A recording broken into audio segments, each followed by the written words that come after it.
Hello, everyone, and welcome back to RPG Limit Break.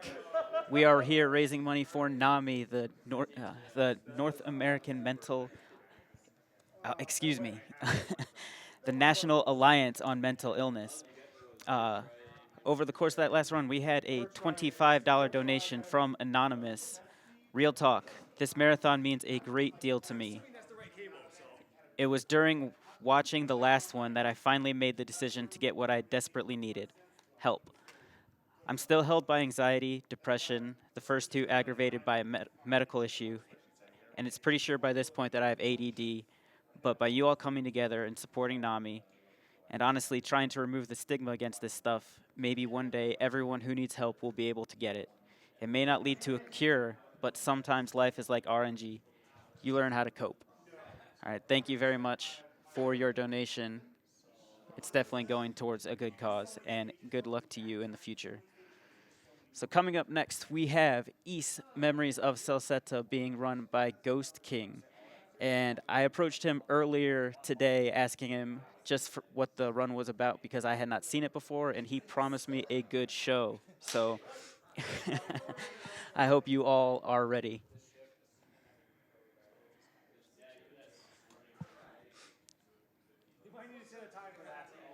Right now, we are sitting at just about $48,500, which means we are just over 1,500 away from reaching 50K, which would put us halfway to our goal for the week.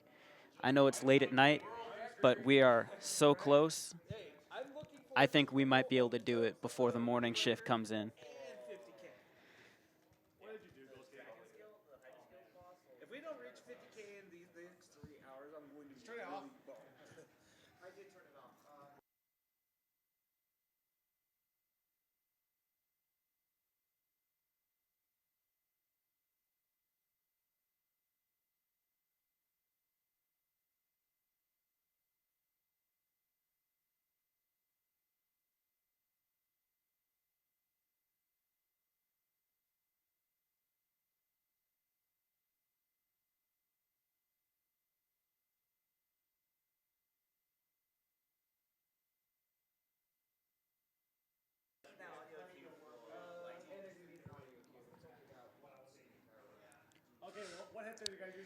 We here at RPG Limit Break appreciate all you guys staying up to watch.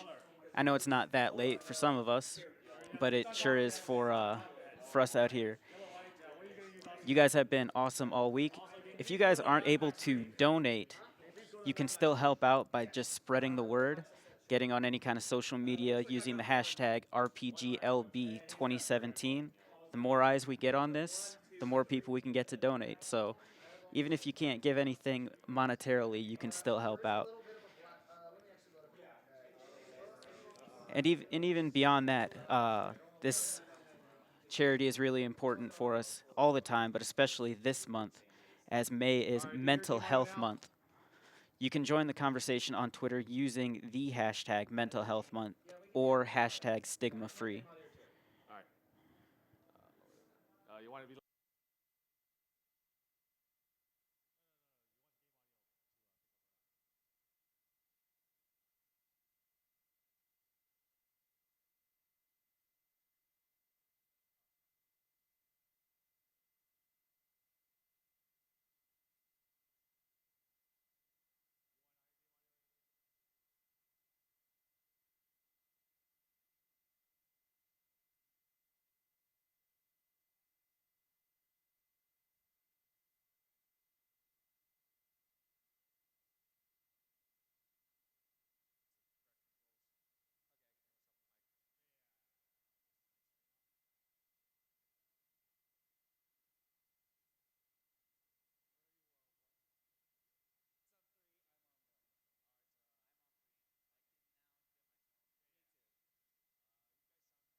So when is the cutoff for the choice on the route? The cutoff, I will clarify when the cutoff will be. When we about- enter It's when we enter Danann. Danann, So yeah. that's going to be about an hour and hour 30. an hour 40 hour into 40, the run. Yeah. Yeah, that Okay. sounds about right. It's tough to gauge because we've recently done some new changes. I'm going to grab my bottle of water here. Well, just a quick update on that. Oh my god, that bottle of Powerade has been on that TV Oh, for so it's long. been on there a lot. There is a bid war on what route to use during the game. There is an option for the knife route using Karna or the mace route using Kalilica. Yep. Yes. Yes. So I will clarify what that route is before we get started. So we're on stream, you said? Yeah, we are on. Okay, so in this game, this is actually the first East game which features multiple playable characters in a party. There are two characters that we get later on in the game named Karna and Kalilica. The routes correspond to the weapon types that they use. And there are two main viable routes. Those two are the main characters who will be doing the most of the damage towards the end of the run. And it's a little bit of personal preference which one you use. I think one of them's slightly faster, but it's fairly negligible difference.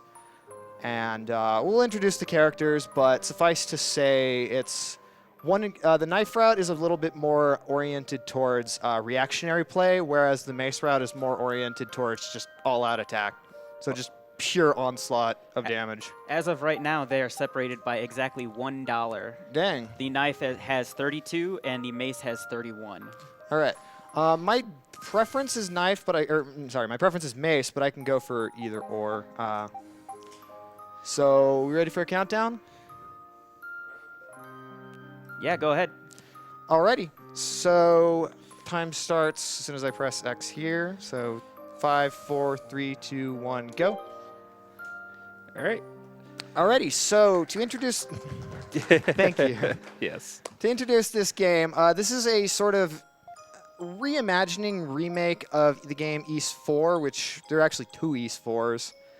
Long story. We'll probably get into some development history at some point over the course of this run. But so anyways, this game followed in the footsteps of East 7, which featured, like I said, a full party system. The combat, I liken it to old school East, which is, well, actually PS2 era East, which is sort of a hack and slash adventure or action RPG.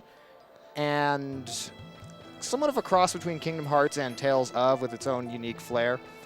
So this red-headed character here is Adol Kristen, who is the main character of the entire East series. He's in every game except for Origin, where he's basically only bonus content.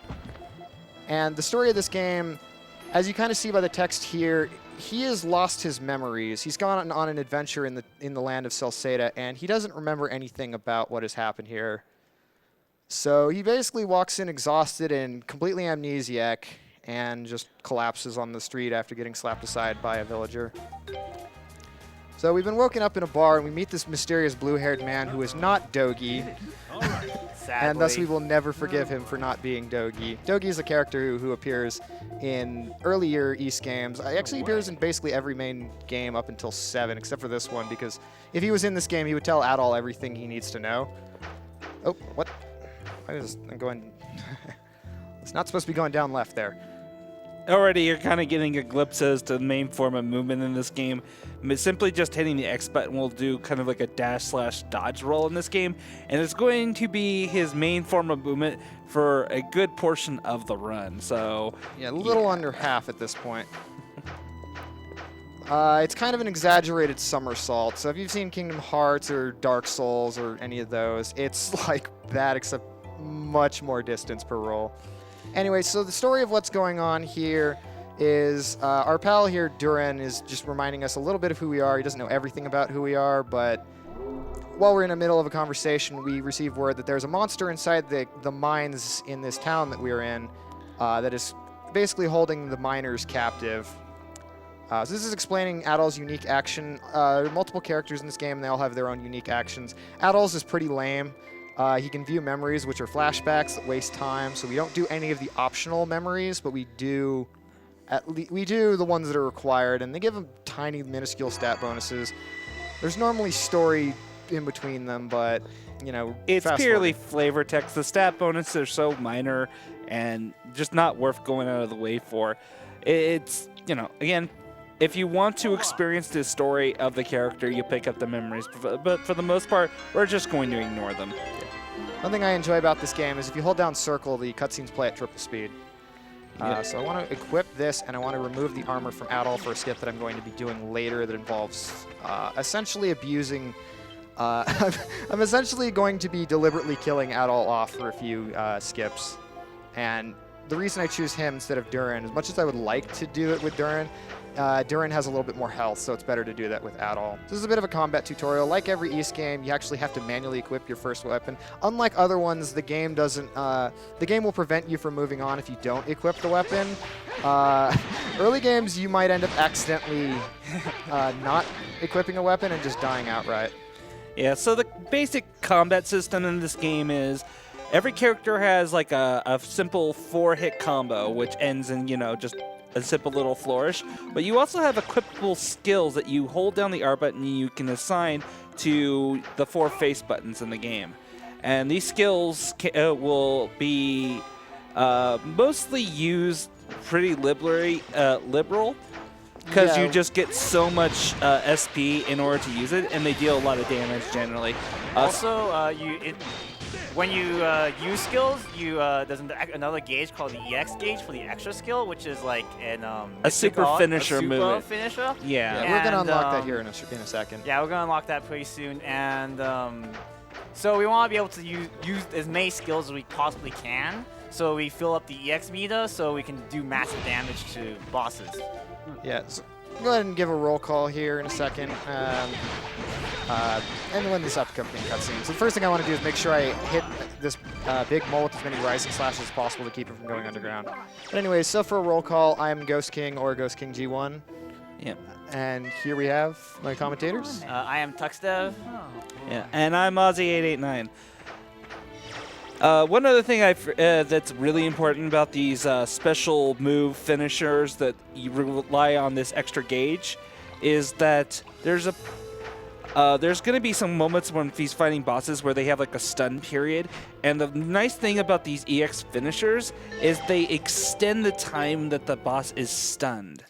Yeah, this happens for all but one boss, but we're going to use a glitch here to bypass that. So what I'm doing right here is actually one of the few skips in this game. If you go into the memory screen, it sets your characters to a sort of default position, and the default position is your character at its current position and your allies right behind him, and this allows me to skip past this gate.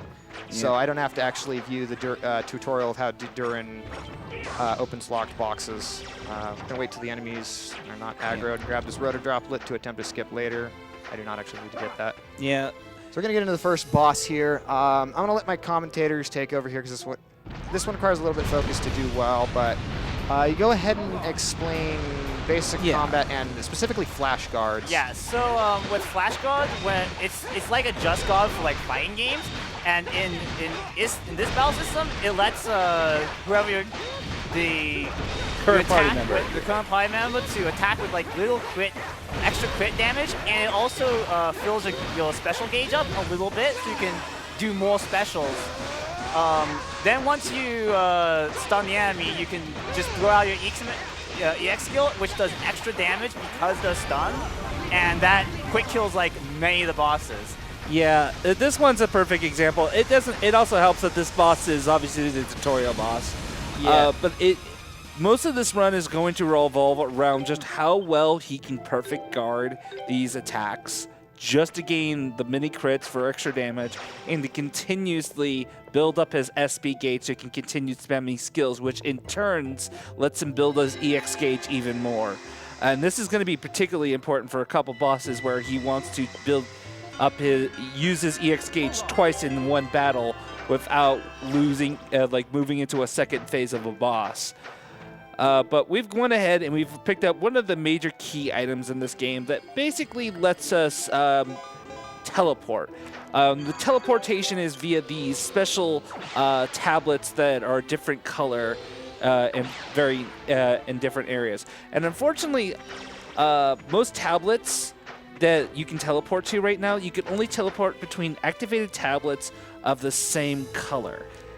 And that's really annoying early on. Yeah, about halfway through, we're going to get a thing that lets us warp from anywhere to any tablet, so that's going to be nice. Anyways, so now we've saved the miners, and the basically military general of this place, this young woman here named Griselda, is going to thank us and ask us to go on a mission through the land of Celceta to explore uncharted territory, because a lot of the world of Celceta has not actually been charted.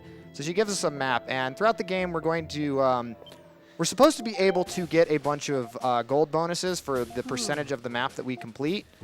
However, we're only going to actually talk to Griselda once over this. Yeah, you can actually get a lot of money just by simply exploring the map. But we really don't need all that much money. It's not like we need to constantly upgrade our equipment in this game. There is a couple of things we are going to buy, but yeah. So what I'm doing here is I have to accept these 4 quests. I'm not actually going to fulfill any of them because they're not required by the story. There are 2 quests that are required by the story, but we don't have to get to those until about an hour into the run. Yeah, we'll get to those when we get to those. For now, the game is kind of teaching us the ropes of, hey, this is an item shop. This is a weapon shop. This is where you customize your weapons and armor. And we won't be doing any of that because we don't need to. There's very minimal shopping and weapon upgrading in this run. I believe we do more on higher difficulties, which I run on the easy difficulty here just because it minimizes grinding. That doesn't mean it's an easy run at all because you still have to actually be experienced with flash guards, and there are still plenty of bosses that can still kill me. In fact, already he unequipped his armor. He's literally wearing 0 armor, and he's going to be wearing pretty crappy armor for pretty much the entire game. Yeah, so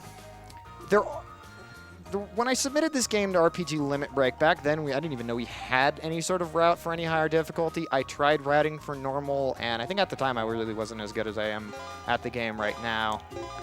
But since then, a few Japanese runners have done runs on normal. It's about a half an hour longer. The thing is, the game is substantially more difficult on higher difficulties, lowering marathon safety. One of the things with higher difficulty things is that when you don't do a flash guard and just do a normal guard, you take no damage on easy, but on higher difficulties, you still take some damage. And sometimes that's enough to kill you. Even when you block, it's just, you're so low level, you're wearing so little armor, it doesn't matter even if you guard. It makes it a pretty frustrating experience to where, unless you play exactly perfect every fight, you could die.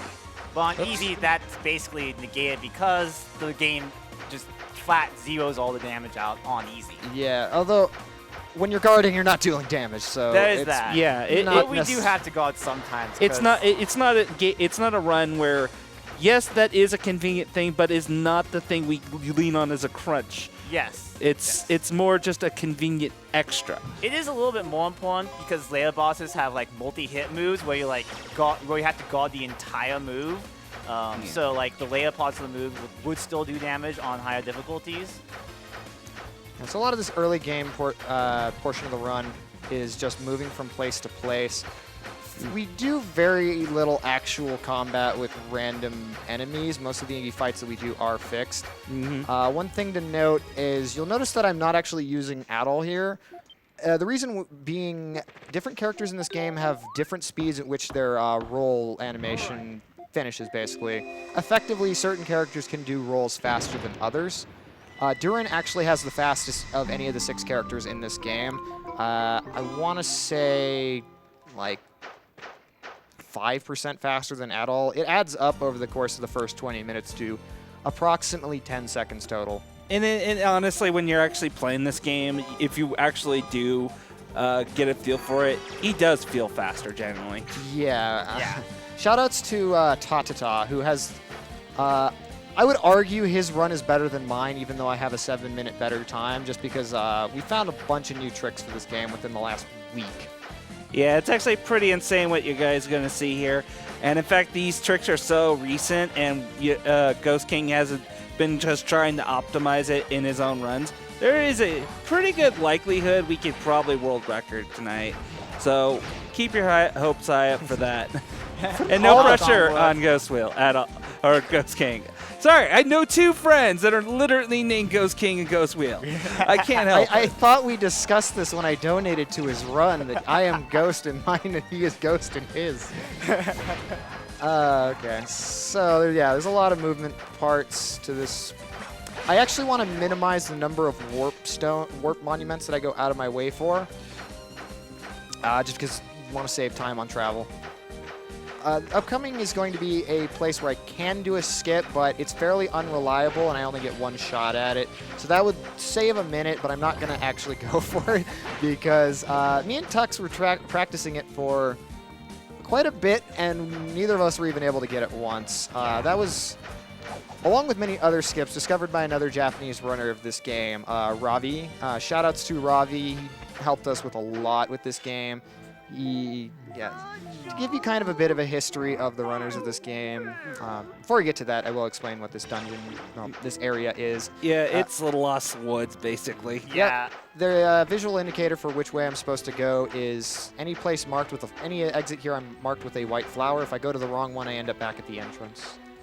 But anyways, so the other East Community runners of this game, I am the only runner who runs this game on the North American version. For now. For now. Tux has been looking to learn the game. And the other runners, there are 4 runners on Japanese. Ravi, who had record at one point. Tadata, who... this guy is insane. If you know this game and you're interested in seeing a nightmare difficulty run, which is utterly insane, Tadata has one on YouTube at about a 4.5 hour length, and he is insane at this game. So shoutouts to him. And then another Japanese runner who only streams on Nico, and I've caught him as much as I could, but it's kind of difficult with Nico sometimes. Yeah, unfortunately, it's not the greatest streaming website. Anyway, his name is Hakuto. He runs predominantly on normal, and it's kind of a theme. There's one other person who's run on an English version, a runner from the Faroe Islands by the name of Oblimix, who the rest of us run on PSTV. This is actually natively a Vita game and a Vita exclusive, which is fairly rare. A fairly rare, good Vita exclusive game. We all run on PSTV because PSTV whitelisted the game back in 2015, so we can all run on a TV and be able to easily capture it. Oblimix ran on a Vita capture card, which those are not easy to come by. Let me just put that out there. We finally have gotten through a majority of just traveling through the forest, and we've come to the first real kind of like major town in the game. This one is built around a huge tree. Yeah, so this is Komodo Village, as the introduction said. One thing that's common in this game is for adult to enter a place and everyone in the village to be hostile. So I'll explain why. This is Karna. She's going to join us a little bit later. She uses throwing knives as a weapon. She's also the village chief's daughter here. So everyone in this village seems to have met Adol, and Adol obviously doesn't remember when or why or Who? anything about this village. So we're currently being held against our will because strange things have been happening in the village, and coincidentally they started happening right around when Adol left. So they figure, better safe than sorry, let's arrest these guys. Yeah. So they ask us to stay the night, especially because the village chief, his son, the orange-haired man with the harp, recently went missing. Yeah. So this is a really annoying section of the game right here. This is what we lovingly like to call find the plot trigger. That's not yet. This is a stealth section. This is I It's forgot kind of this was a lame stealth. section because you can just sort of do these really tight corners, and the villagers have no shot seeing you. Yeah, but you can sometimes get caught, and one of them has a really large viewing radius, and then you have to go all the way back and Now try it let's again. find the plot triggers. The plot carries on. So what starts happening is there's these playable cutscenes that are flashbacks when Adol was previously here. So he's getting all of his memories back through little memory fragments here. As we said, find the plot trigger. There's 4 NPCs in this town that I have to speak to kind of get a little bit of information. It's kind of hard to see because of just how fast the text moves, but basically they're just kind of informing me of what this town is, and then maybe some strange happenings as of late. Mysterious figures have been being seen around the outside of the village here, but it's a lot of flavor text and just kind of introduces the other characters. The idea of the story we kind of very vaguely touched upon was Adol went into this forest. He supposedly went really far into this forest and visited these towns before, and then suddenly he winds up back in the main military town on the edge of the forest with no memories, and now he's just his goal is to go back into the forest and try to reclaim the memories that he lost. And, you know, kind of you figure something will come back to him, right? I ran back into the shop here because I was holding left, and apparently that's enough to put me back in there. So we got a couple more people to talk to here. We could probably quick fire a couple donations here. Sure thing. We have $6 from Anonymous, who just says, "Knives are great. Also, Hugo is the best character." Oh! I am 90% sure that is Dragon Punch. We have If not a fellow East community member trying to troll me. Oh, it's definitely a fellow East community member. Alright, so continue. We also have $5 from Delphi saying, "Good luck, ghosts. Don't forget water dragon scales." Ghost hug. I'm suddenly remembering Don't Forget the Water Scales from the Dragon Quest II. Good times. Shoutouts to Delphi. Helped me commentate this run for a marathon about a week and a half ago before we completely broke this game open in the last week and a half. So basically, we broke out of our ropes because, you know, we're better than that. And no ropes are going to stop us. And our companion has to really be a shady character. So basically, once we were wasting time at the top of the town viewing the flashback, Karna spotted us and said, "All right, come with me." Meanwhile, the village is under attack by these mysterious men in dark masks with these weird dark auras. And the village chief kind of just dies. So we're kind of... No, he lives. He lives. Don't ruin the surprise, Ozzy. No, he's still alive. He's not dead yet. He's in bed. See? Okay, so he's bedridden. He just got wounded. So basically, mysterious figures with dark masks have been seen around town. So we need to find out what is going on in this village. It's clearly not our fault, so they kind of forgive us. Also, shout out to the Deer of Time Loss.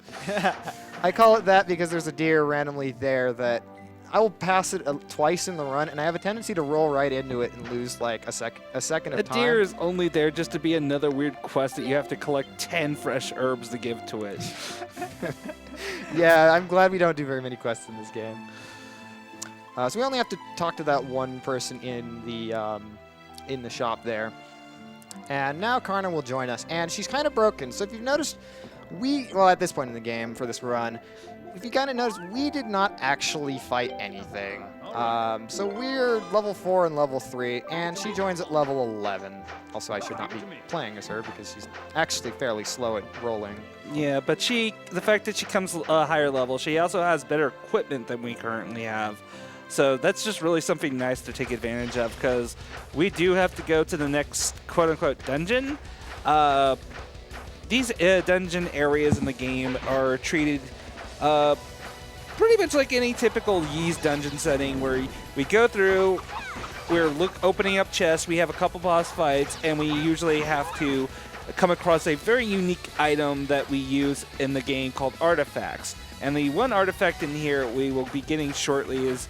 don't spoil it for him. We'll show him what it does. When we get Also, to it. another fact about Kana is that she has like the fastest skills in the game. So that, in turn, lets us spam the special Mia faster, and that lets us have extra faster, Yes. which is especially important in boss fights, to be able to do the extra twice in one boss. One thing we want to be careful of too is there are some movement paths that I can take that accidentally cause more enemies to be on screen. And as this is a Vita game, sometimes it has some frame rate and lag issues, so I want to minimize those as much as possible. It's hard to really control, but you kind of get a feel for it after a while. Yeah. I want to be careful here because there's going to be a lion that's going to jump at me and try and claw me, and I tend to get hit by it. There you go. Yeah. But at least he didn't knock me completely down. Sometimes I just get knocked completely down and have to wait for Durin to get up. Something also worth noting about Karna as well is just the fact that she uses throwing knives is going to come into play later. She's like the only really ranged quote-unquote character.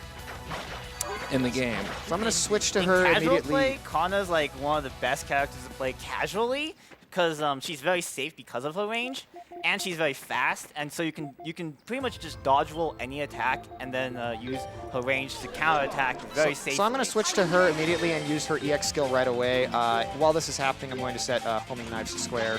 I set my default skills to square because if I leave them on circle, I have a tendency to accidentally switch characters when I'm casting these skills.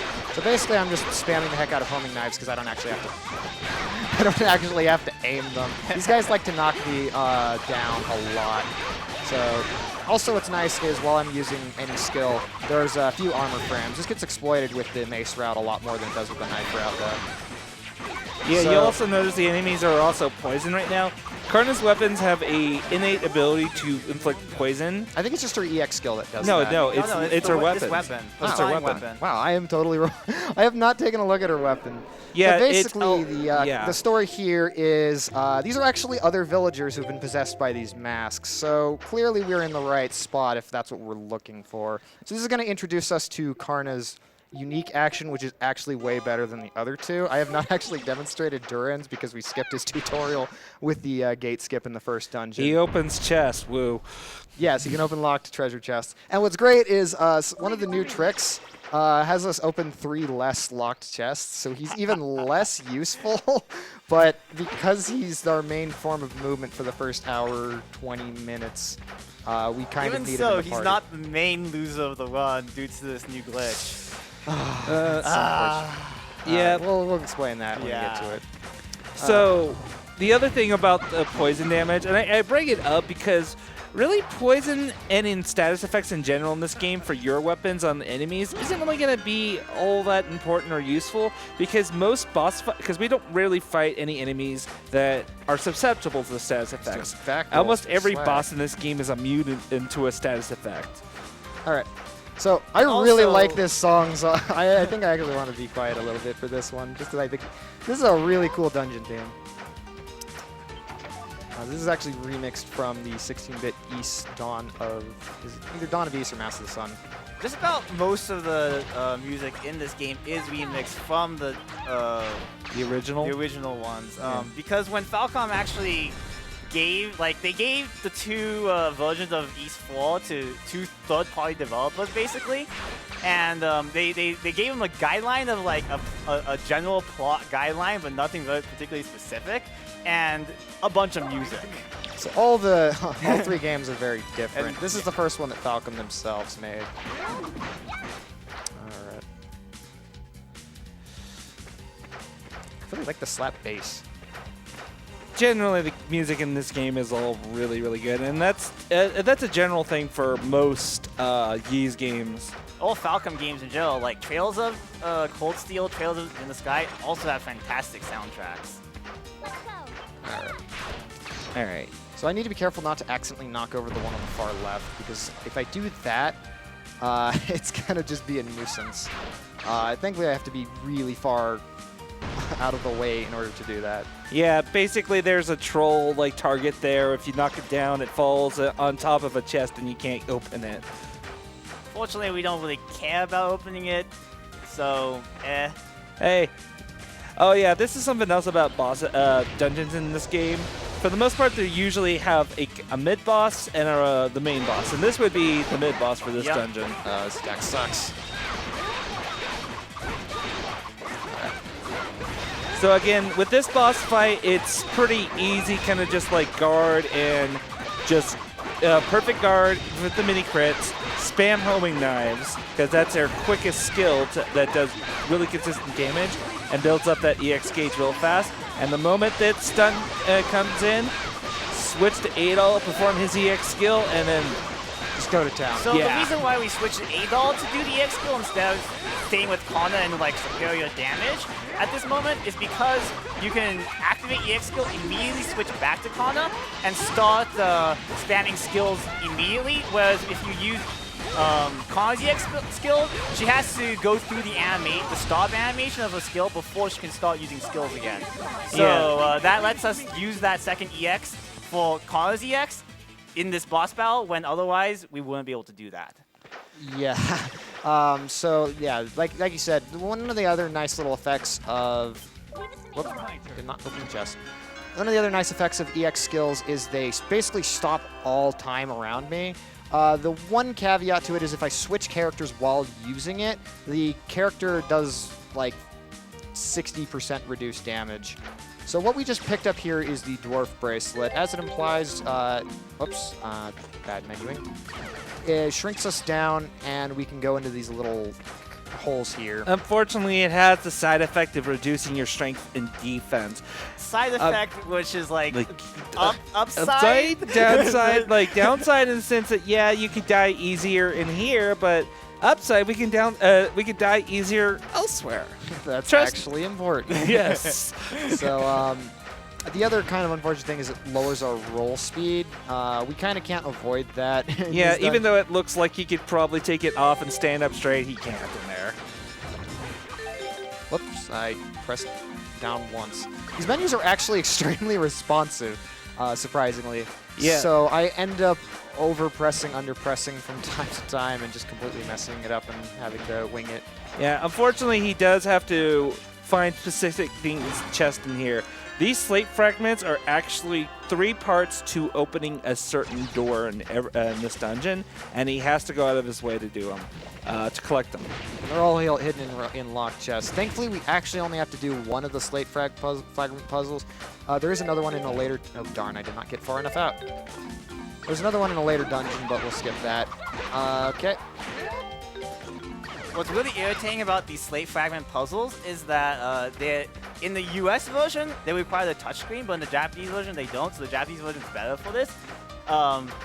But since we're on the PS TV instead of the Vita, we don't have a touchscreen, so we have to use the touchscreen emulation, which is really awkward and really slow. Yeah, you'll see what it looks like when we get to it in a second. Yeah, this game was clearly designed with a lot of touchscreen integration.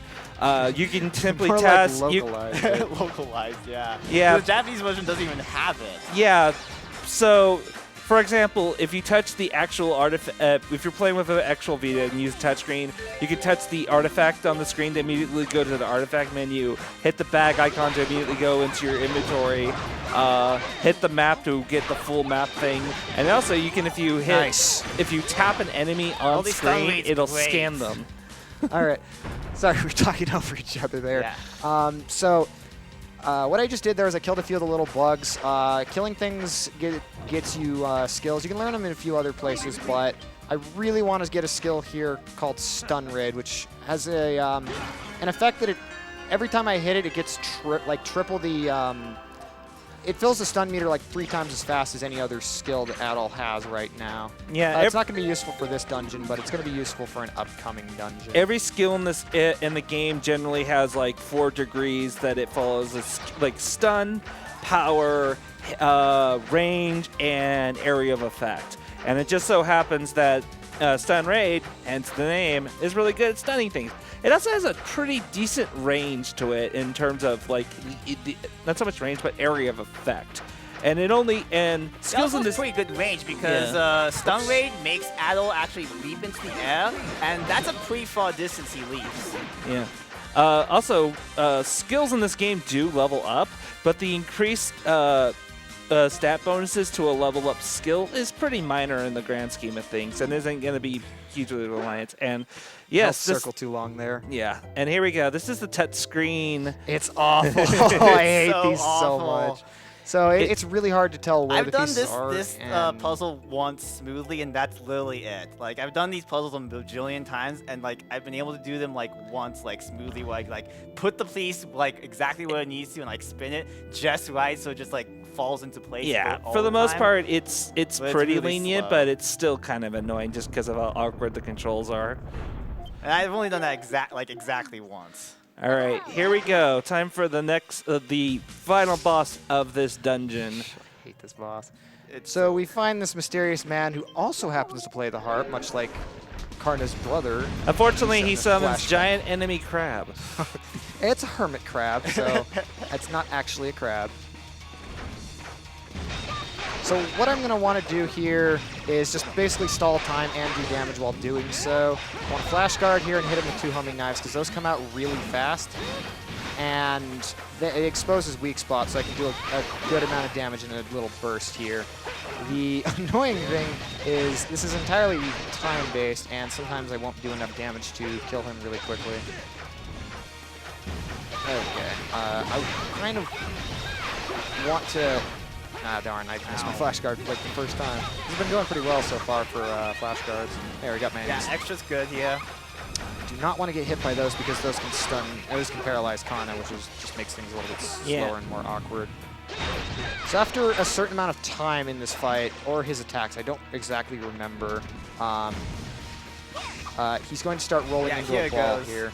Yeah, and here he immediately wants to start blocking this because if you notice in the underneath the bars, the boss's health bar, there's this little meter that's building up every time he's doing this. That's his stun, and now that he's fully stunned, it's time to go to town and hopefully...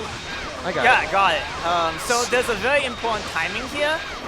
Just when he becomes vulnerable is the right time to use EX, because note how the stun meter isn't going down throughout that entire EX. If I do it too early, I can actually cause that stun meter to start going down. Well, either too early or too late. If you do it too early, then he's still in the guarded. He's not vulnerable yet, so you don't do even any damage during EX. It's totally miserable. Attacking as much as I needed to. This is what is going on here? That was kind of terrible. I had a good fight here, but that was kind of terrible. Yeah, it doesn't seem like it, but it's actually hard to control yourself when you're trying to attack such a small little target. And also, it's really awkward because his 2 arms block attacks really well, and you can get into an awkward position, so those arms just get in the way. All right, this should do the trick. Yeah. There you go. After he gets down to under half health, you can actually hit him on the side for enough damage to finish him. It's not as good as hitting him in the weak spot.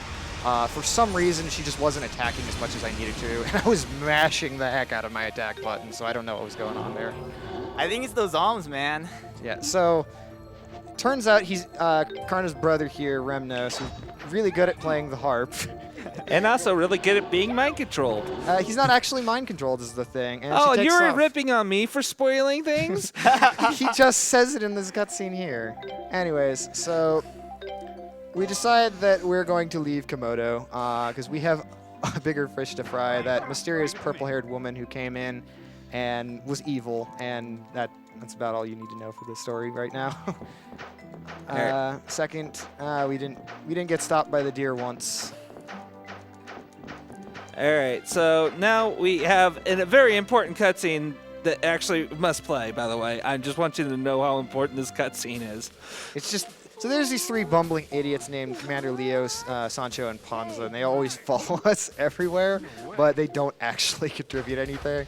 It's nice just seeing them. They're like, thanks for your cutscene wasting time.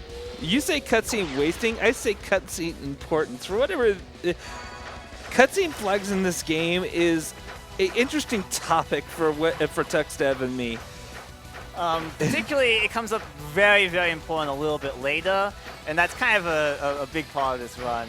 So we warp to the entrance to Ancient Burrow. It's actually a little bit faster to where we're going to get to where we're going next by doing that. So we got quite a walk ahead of us. So if we have any donations, We sure do.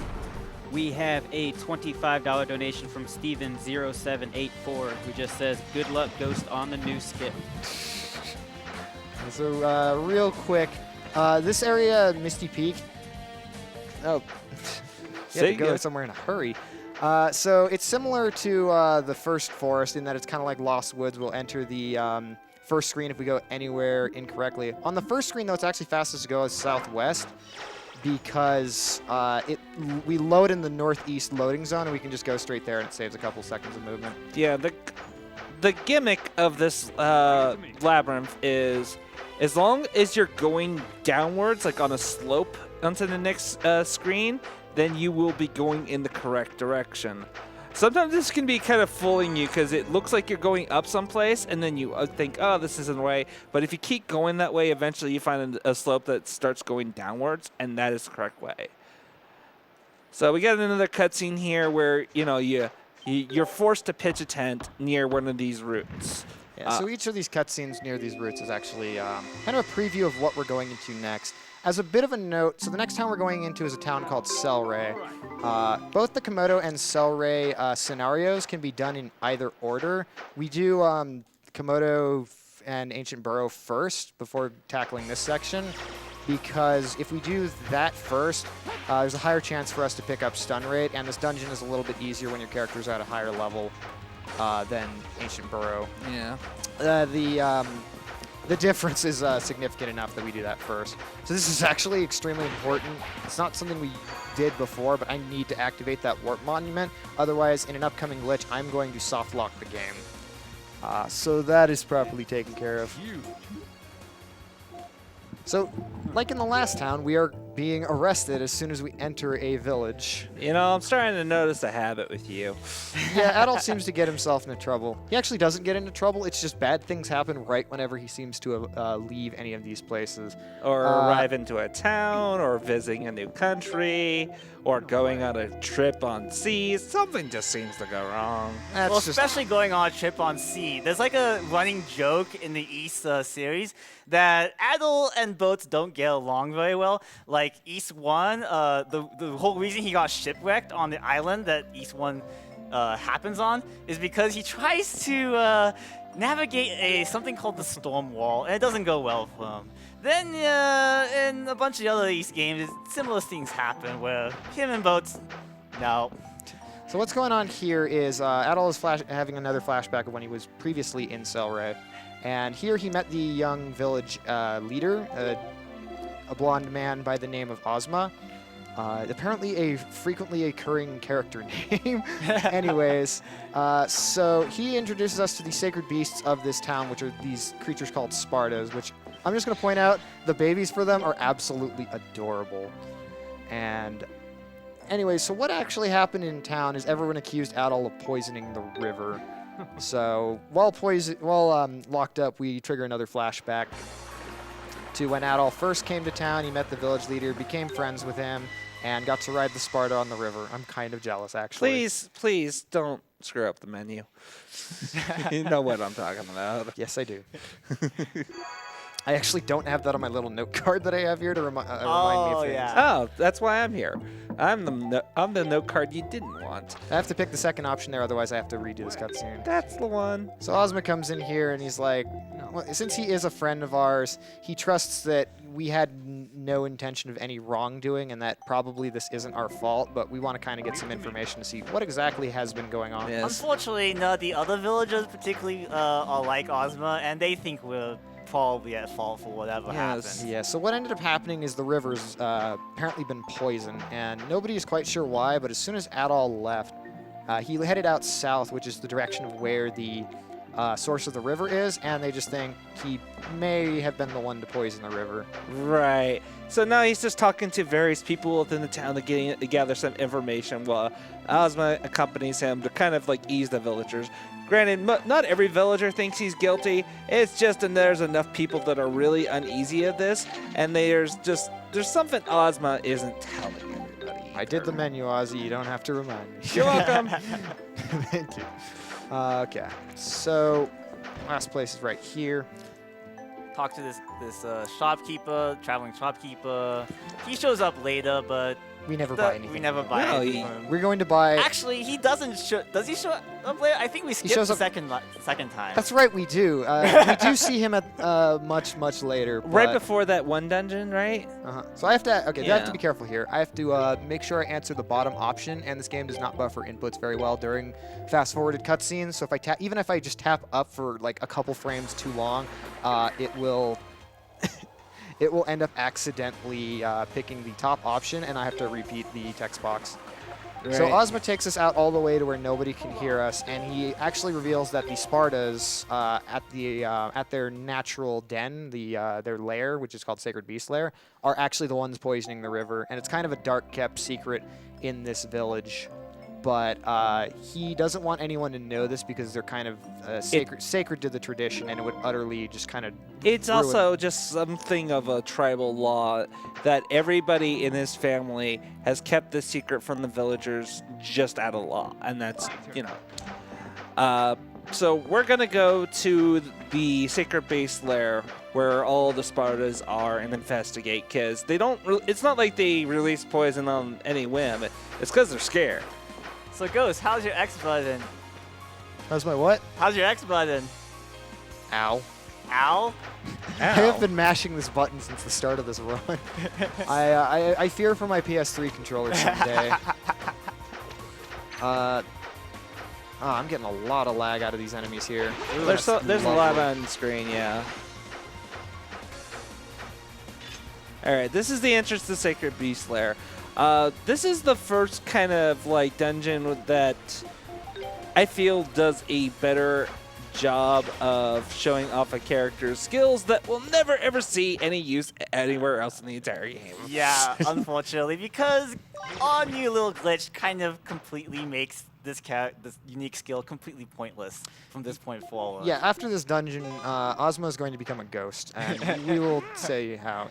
Yeah. So his unique action is he can break rocks underwater, which is kind of lame because we get an item that lets us do that on dry land later in the game, and B, that was kind of Dogi's thing, and he's not Dogi. But we are okay with Ozma as a wall breaker in this run because he's actually kind of a cool character. Yeah, unfortunately, his unique action is breaking walls under water. Yeah, and And there's not many dungeons where you actually have water. Not just that, but the new glitch relies very, very heavily on water on the screen. Yeah, so we'll get to that once we get there's- about halfway through this dungeon Yeah. and the magic happens. So first of all, this is similar to a typical water temple, except it's not bad. And first of all, I have to switch to Ozma right here, otherwise I could lose a ton of time with these enemies aggro. So And I have to break these. yeah, I have to break 3 cracks here to basically flood the central room of this dungeon. that raises the water level. Yeah, so that way I can access new areas that I would otherwise not be able to reach. The one thing with this dungeon, though, thankfully you don't have to raise and lower water levels. And another thing that's nice about this game is, alongside many other East games, they're not super intensive when it comes to dungeons. The puzzles are fairly simple, so it's more focused on the actual action. Yeah, everything here is mostly built around just solid movement. I want to say that fighting normal enemies in this game can be really fun. A little grindy at times if you're trying to get like certain drops, but for the most part, everything flows really smoothly, and you're encouraged to take advantage of the weakness system in this game that we really don't take advantage of this run. Every character has a different type of weapon. Adol uses slashing weapons. Duran uses blunt weapons like his fist, and of course, our newest party member, Ozma, uses piercing weapons. Yeah, so Karna has Pierce. Later characters we're going to get, our last character gets Slash, and Kalilika, the 5th character that we get, uses Strike. And while this doesn't come into play for anything other than the final boss's first phase in the run, it is still important that I actually pick my characters based on the type they have, because your party actually gets a benefit depending on what you have. If you have one character of each type, as I do now, your chance of getting rare drops increases, but if you have 2 characters of the same type, you get I estimated at about 15% strength bonus. Oh, Yeah, it is caught on the- 15%. Yeah, something like that. So that adds up a lot over the course of the run. Anything that gives us some extra damage is really beneficial. Unfortunately, right now, because we only have these 3 party members with us, that really doesn't come into play right now. Yeah, once we get more characters later, we will be able to switch characters in, although not as early as intended. Yep. And that actually makes a boss that used to be a lot easier considerably more frustrating. Please no, thank you. So if the squirrel follows me, I won't actually be able to activate Ozma's unique action, and the squirrel will just be on the bottom of the pool here and just be a massive time-wasting nuisance. Yeah, it's unfortunate that everybody's unique actions can't be used if there is an enemy that's too close to you. Here it's not so bad. It can happen, but it's a lot worse in other areas in the game where there's just tons and tons of enemies on screen. Particularly one specific dungeon that comes up a little bit later, where there's just enemies and the tower specifically. There's so many enemies. Tower. There are some pretty clever ways of getting around enemy aggro Oh, in yeah. that dungeon. Let's just put it that way. Yeah. All right, we've gotten the water level as high as we can, so we're on our way to go deal with the mini-boss for this dungeon. Yeah, don't blink. You might miss it. Yeah, this is because Ozma is also like Hana coming into the fight like over-leveled and over-equipped, but also Ozma just has immense damage, especially his EX skill. So The nice thing is this attack also hits the enemy a bunch of times because he has a bunch of little, let's do this. He has a bunch of spots that can take damage. So yeah, don't blink. I did less damage than I thought. Sometimes it's kind of random. and also this boss only has 1 bar of health as opposed to 2 to 3 bars of health that Right, most most bosses of the have. half bosses have only 1 bar of health. I do have to Yeah. be careful on this fight because if he leaps up and goes back underneath, I can end up accidentally using my EX skill and not doing any damage. And every time that happens, I turn my head down in shame. All right, up ahead here, we probably have one of the most important items now in this game, the Hydra Skills. The Hydra Skills, when equipped, allows us to dive and breathe underwater. And so And considering how much we've stressed water before, yeah, that is exactly how it comes to play. So we're gonna attempt a little sequence break here. That's very bizarre. We only found out about how to actually do this about a week ago, which again, shout outs to Ravi for finding an actual use for this. So right now he's going to a room that normally later on you're supposed to go through a bunch of areas, fight a bunch of enemies, open a bunch of chests, and Knock then when out you a reach the bunch end, of, and then you barricades. create a shortcut here. This shortcut, you know, would just make it so that you wouldn't have to go the long way around each time if you miss something, for Come example. on. I'm trying to lure this guy over here. I want him to be here so that I can dodge. Actually, no. It really, I keep forgetting. I'm used to the exact positioning that Ravi used, and it doesn't actually actually doesn't matter. matter. Okay, now here's the important thing. Adol died in the water. Right. So- So because Adol is in the water, it's still the game still thinks he's swimming, and therefore when Ghost King respawns Adol, it actually respawns the character on top of the wall instead of on top of the ground, like it's Yeah, supposed to. and the water ground has water underneath it. So we just clipped underneath everything. I don't know why I equipped that. There's I a want the second hide part of the scales. trick where he switches between the main character and the dead character. What that does is it actually gives the horizontal XY coordinates of the previous lead character to the dead character. So when you combine the two, you end up with the dead character spawning at a higher point in the what should be a higher point on the ground, but instead of being on the ground, it spawns below the floor where the water is in this dungeon. Yeah, the unfortunate thing about this trick, though, is you can only go in areas where the game thinks there is water. Because even if you clip through things and you're underneath the floor and everything, the game thinks there's water underneath there. But you can still only raise yourself and lower yourself where the game thinks there's still water. Oh, here's a very annoying fight. This fight is absolute trash. Oop, I let go Yeah. of circle. So I'll explain a little bit more of what happened here in just a second. But in the meantime, I have to swim around this giant donut and hit these mines. I'm in no danger of actually getting hit here, but it can be almost random how many hits each of these mines does, whether they like explode or not. This is a lesson in just patience. Because you see right there, he got hit like 7 times. It can hit 1. It can hit like. Also, There's no consistency in this fight. Also, the bombs kind of just come at randomly. Like, there's no pattern. And I just killed it before it even hit anything. There we go. That was not going to hit at all. There we go. There we go. Thank you. That was about average. It's unfortunate that extra damage done in this phase doesn't transfer over at all. Yeah, so we're going to have to fight him at second phase. I'll switch over to Adol. And before we start this fight, I'm going to set Adol's square skill to stun raid because it's the most important thing in this fight. Yeah. Crud. Like I said, did not get enough EX skill here. Yeah. So one thing I do want to explain, though, is why I did what I did there. That saves actually about 3 minutes of having to navigate the dungeon, finding the scale, the tablet slate fragments. Yeah. to do a puzzle, and I even clipped past the door in which I needed it. So basically, I didn't have to actually do much in this dungeon. All right. This is also another mechanic in this game that we really didn't talk about. We've explained perfect guards, but in this game, there's also flash moves. It's basically the same concept of a perfect guard, but instead it's a perfect evade. And the nice thing about flash moves in this game is time slows down when you successfully pull this out.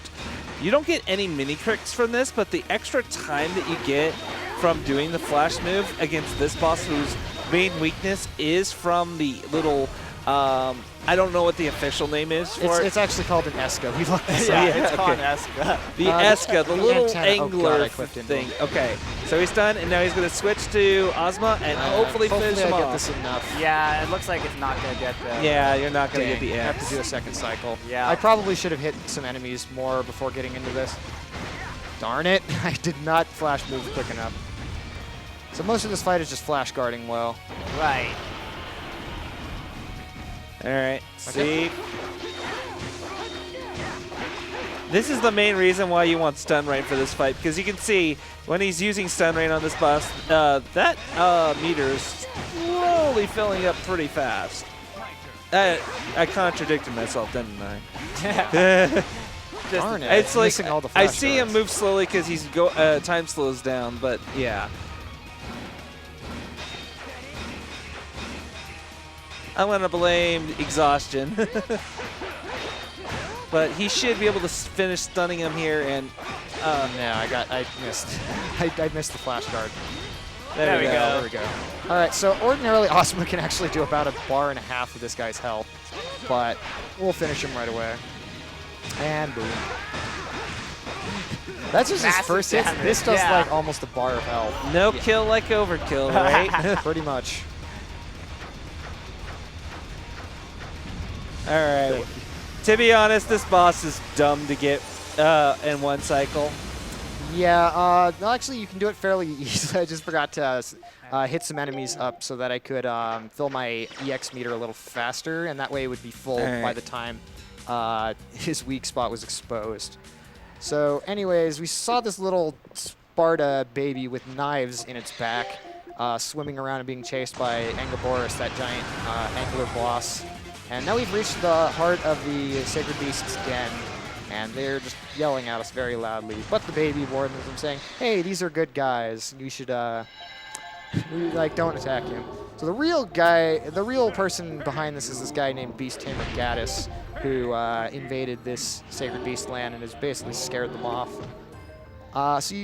Him and the purple-haired lady, her name is Bommy, but that we saw at the end of the last dungeon, they're actually working together for a plot reason, which we will actually skip the story context behind why, but suffice to say they're looking for this game's main MacGuffin, which is called the Mask of the Sun.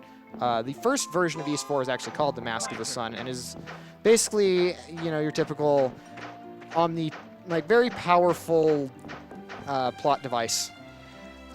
So that's why they were off in these random places with no human life. So I'm going to go south here because this cutscene actually has to trigger, otherwise I will not be able to advance. Yep. But It's very important you see these. yeah, this is because of the way event triggers work in this game. There is actually a way to skip it, but I would not be able to go back to Casnan, the first town of the game, which is where I need to go next. But I'm going to take a little bit of a detour here, even though I have the warp points all set up. And the reason being, we're going to skip a little bit ahead using the same Rhoda Droplet Death Abuse glitch that we just used. We don't even have a name for it to give you an idea of how new these tricks are. So I'm going to lure this dragon over here to this puddle. Asleep with the fishes glitch. Let's call it that then. I was going to call it spelunking because it's like swimming in the cave under the earth. So 2 bite attacks here will finish Adult instantly.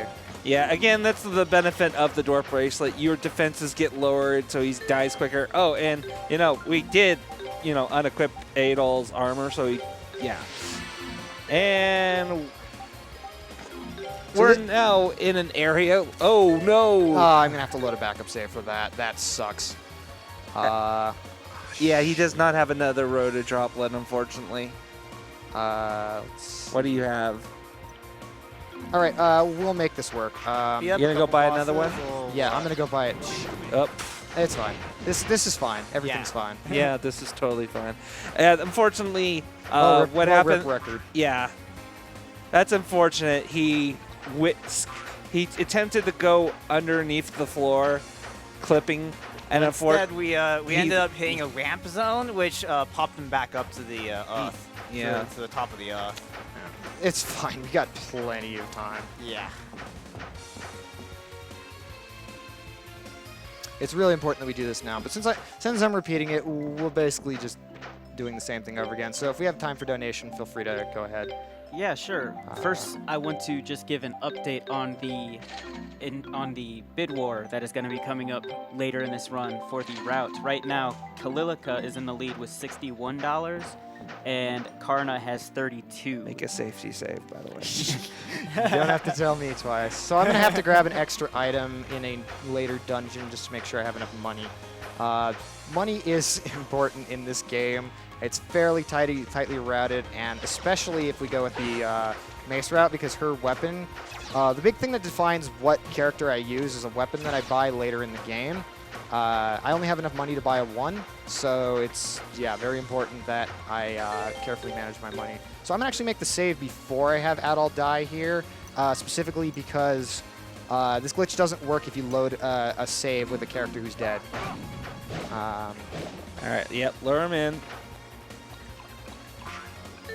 This still saves a buttload of time, so, like, if you're wondering if I'm totally losing This time... specific application of the trick saves like 10 minutes of time due to a factor later that we might explain later. Oh, it'll be painfully obvious. It'll be painfully obvious once we get there. Yeah. All right, here we go. See, switches forward, revives him, equips the scales, and Under the floor. and dive. Why- No, dive! Why? I was. I think what's happening there wall. is I'm swimming straight into a slope, and that is causing me to emerge. All right, maybe do it a little bit more to the right. Yeah, that's what I'm Do thinking. it like right next to the wall there. Welcome to That's Never Happened Before, because this is a fairly new trick. Come on. Who's a good dragon? You're a good dragon. Come on. Okay.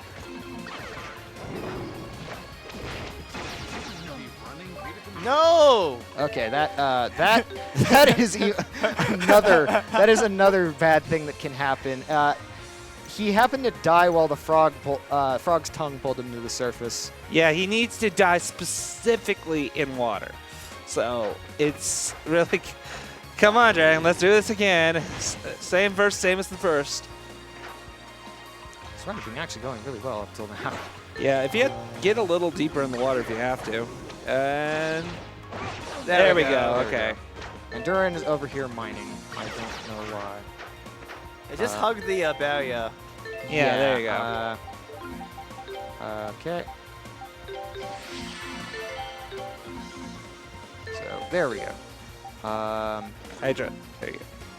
So normally there's this puzzle here that we have to solve in order to access this loading zone, but instead we swim under it and there we go. And even then, you're not supposed to be able to solve that puzzle until later in the game when you've met up with Karna and Ozma again, and they're like, hey, where do we go to progress? And this is you kind of get like things that lead up to this point. Yeah, so I'm not actually supposed to be able to access that dungeon right now. I can't actually progress because I need Karna's unique action in order to finish the dungeon. But because of the way flags are sequenced in this game, what I'm going to do is I'm going to come back here later because the story requires it, but I'm going to warp straight into the dungeon there, and you'll see what happens when we get to that.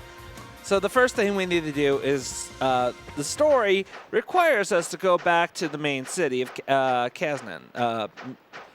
I'm rolling into a lot of rocks here.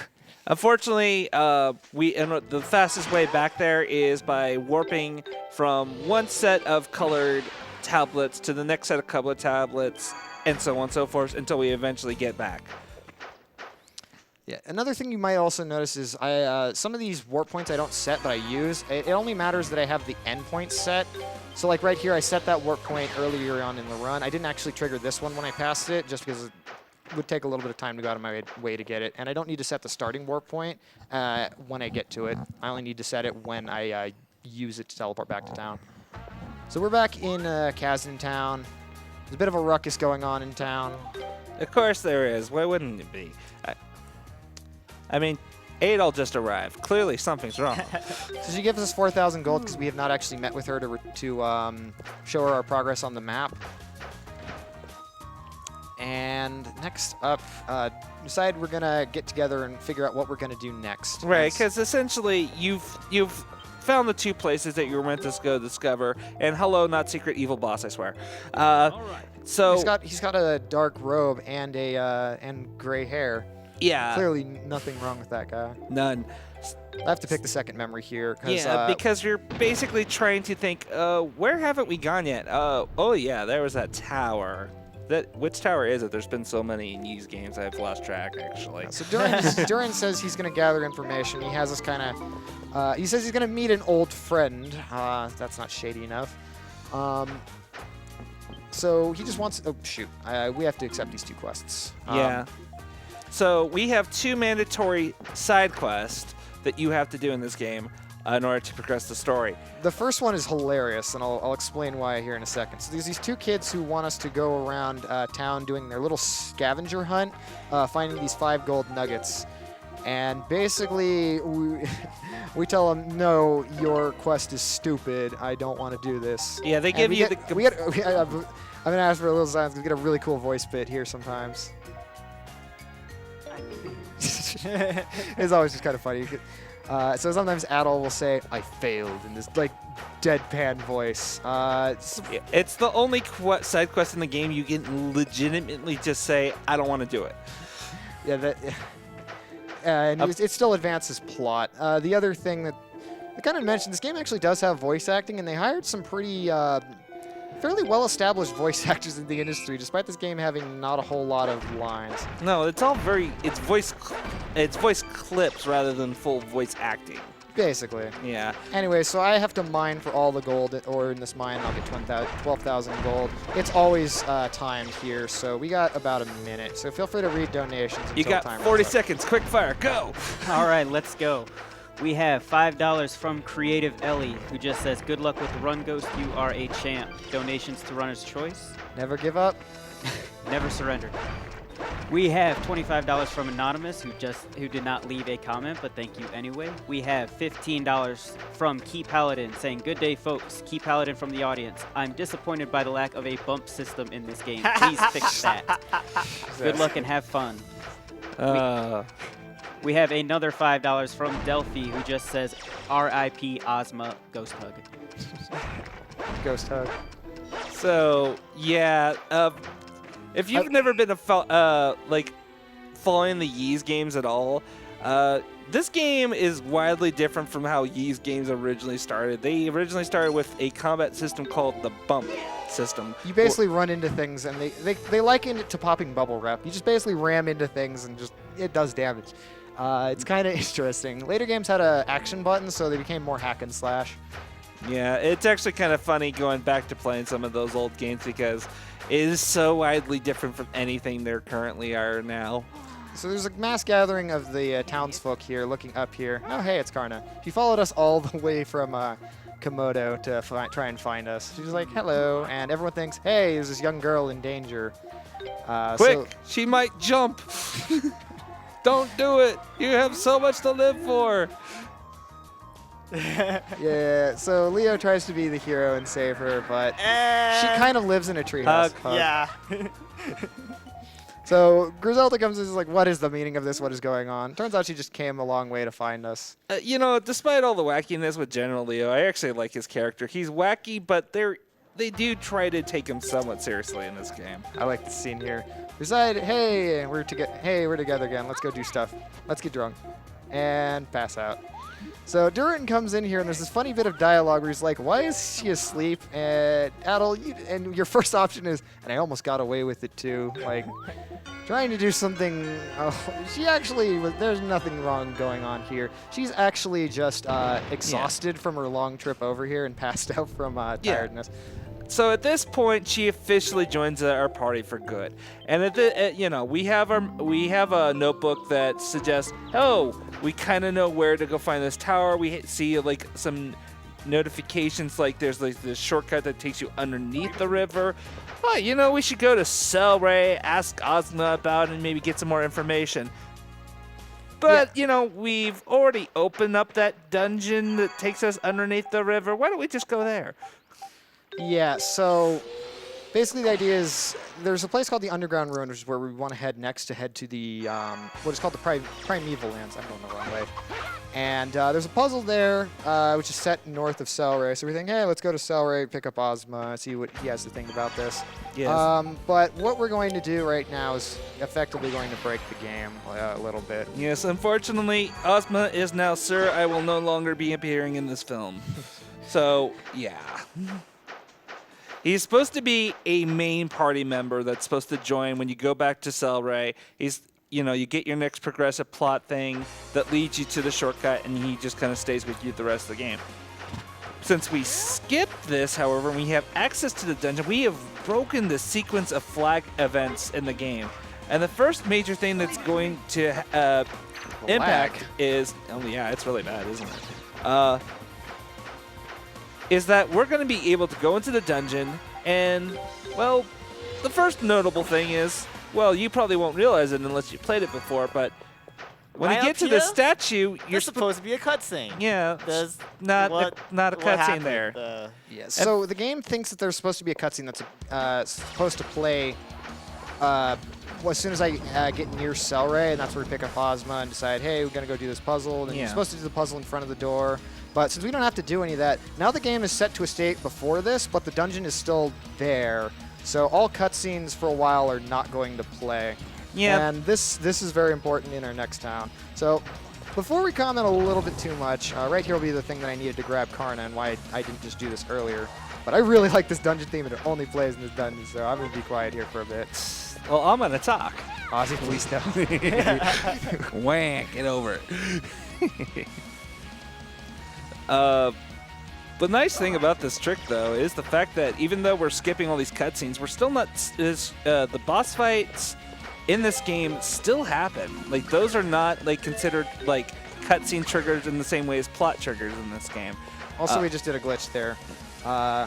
It's quite amusing. I don't think it actually saves time here, but it's fun to show off. And there's one place where it does save time, and it lets us clip into the boundaries there while big, which allows us to roll at normal speed. It only works on 2 of these little cracks in the wall, though. Yeah, it's actually kind of a nice thing. Despite all these glitches and everything, for the most part, the route doesn't deviate from what you normally do in the speedrun realistically, because you still fight the same bosses, you still go through the same areas, you just skip a lot of cutscenes. So right here I'm picking up a skill called Napalm Shot. There we go. There it is. Yeah, it picks up a lot quicker than Stun Raid does sometimes. Stun Raid I've actually lost like a minute and a half. I remember when you got it as early as freaking before the second boss. Yeah, that's really important here too, because this next boss right here is hugely dependent on Karna's damage output. I kept on thinking I was. Unfortunately, though, because we don't have Ozma for this boss, we're forced into having a balanced party instead of a lopsided party, so our damage is, we don't get the strength bonus. Yeah. Which makes this boss a lot slower than it was before. But it's worth it. But it's still worth it because we're saving so much time just not watching all these cutscenes. And again, we past this point anyway, Ozma is never used again, ever. So this fight, obviously, you're supposed, in this phase of the fight, you want to target the forward legs. That brings it down and exposes his weakness. So the nice thing about the X skills is some characters, they can actually get the mini crits with it. So that did a bunch of extra damage. Yeah, already getting some really good perfect guards here. And I want to focus on this because this could So be one of actually really the bad. important Guys, reasons- can I ask for a little bit of quiet, please? I want to focus here. Sorry. yeah.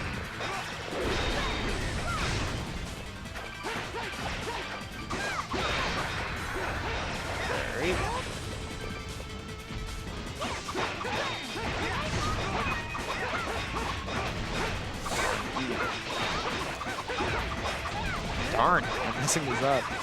Oh well. There we go. Let's go. This should bring him into his final phase. Hopefully I hit the damage range. Ah, darn. Oh, that's unfortunate.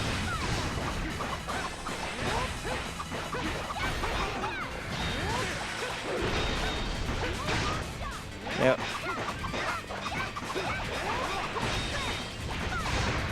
Sorry, flash guarding is actually a pretty tight window. In certain fights, I have a little bit of harder time with than others. Yeah, that was how much we had to go. Doggone it. Literally a baby tap away. So Right. now in the final phase here, we're really heavily reliant on the fact that Karna's attacks have range to it. The nice thing is they actually will go upwards. Let's get in here. Yep. Yeah, the nice thing is they actually, her attacks are the only ones that I can hit him while he's standing up like this. Normally I have to wait for him to do this attack here, and yeah, that's the only time when any melee character can actually hit him. So I've had runs where she just outright died, and those are... That's basically a run killer. Like, you can beat the boss without Kana, but it takes a lot longer and it's a lot harder. And now that I don't have Ozma, none of my other characters have any other means of like doing good damage. Yeah. And so as you can see, it's kind of awkward when it gets next to a wall too, because She's you getting can't stand in utterly front of it obliterated. as easily to get those upward shots. I hate this boss on this current route. It's so much worse. So what I was saying before is that Napalm Shot is especially important to get before this boss because it's a big AoE attack. And that gets rid of all of his, like, his early legs, his legs Yeah. all at once. And so you don't waste excessive amounts of time on that part of the fight. Yeah. So that pretty much wraps up that dungeon. That was pretty much the only boss. And here's another cutscene that's supposed to Yeah, happen. there is a lot that's supposed to happen here. So to kind of give a brief lowdown of what's supposed to go on here, as soon as we enter this place, which is the start of the Primeval Lands, I think. Whatever. Yeah, it's Primeval Lands. Yep. So we see a gravestone marked with Adol's grave, and we think, what is going on? Also Thunder Tower in the distance. Looks like we're in the right place. Yeah. So we need to figure out what's going on. So we're going to head up to this next town. And ordinarily when we enter this next town, a similar thing is supposed to happen where everyone crowds around Adol at the start and says, what are you doing here? But this time they're not actually upset. They're just Ghost! Yes, so they think Adol is a ghost because they have a grave, which it turns out you go on this little this little quest and find out that Adol was not actually dead.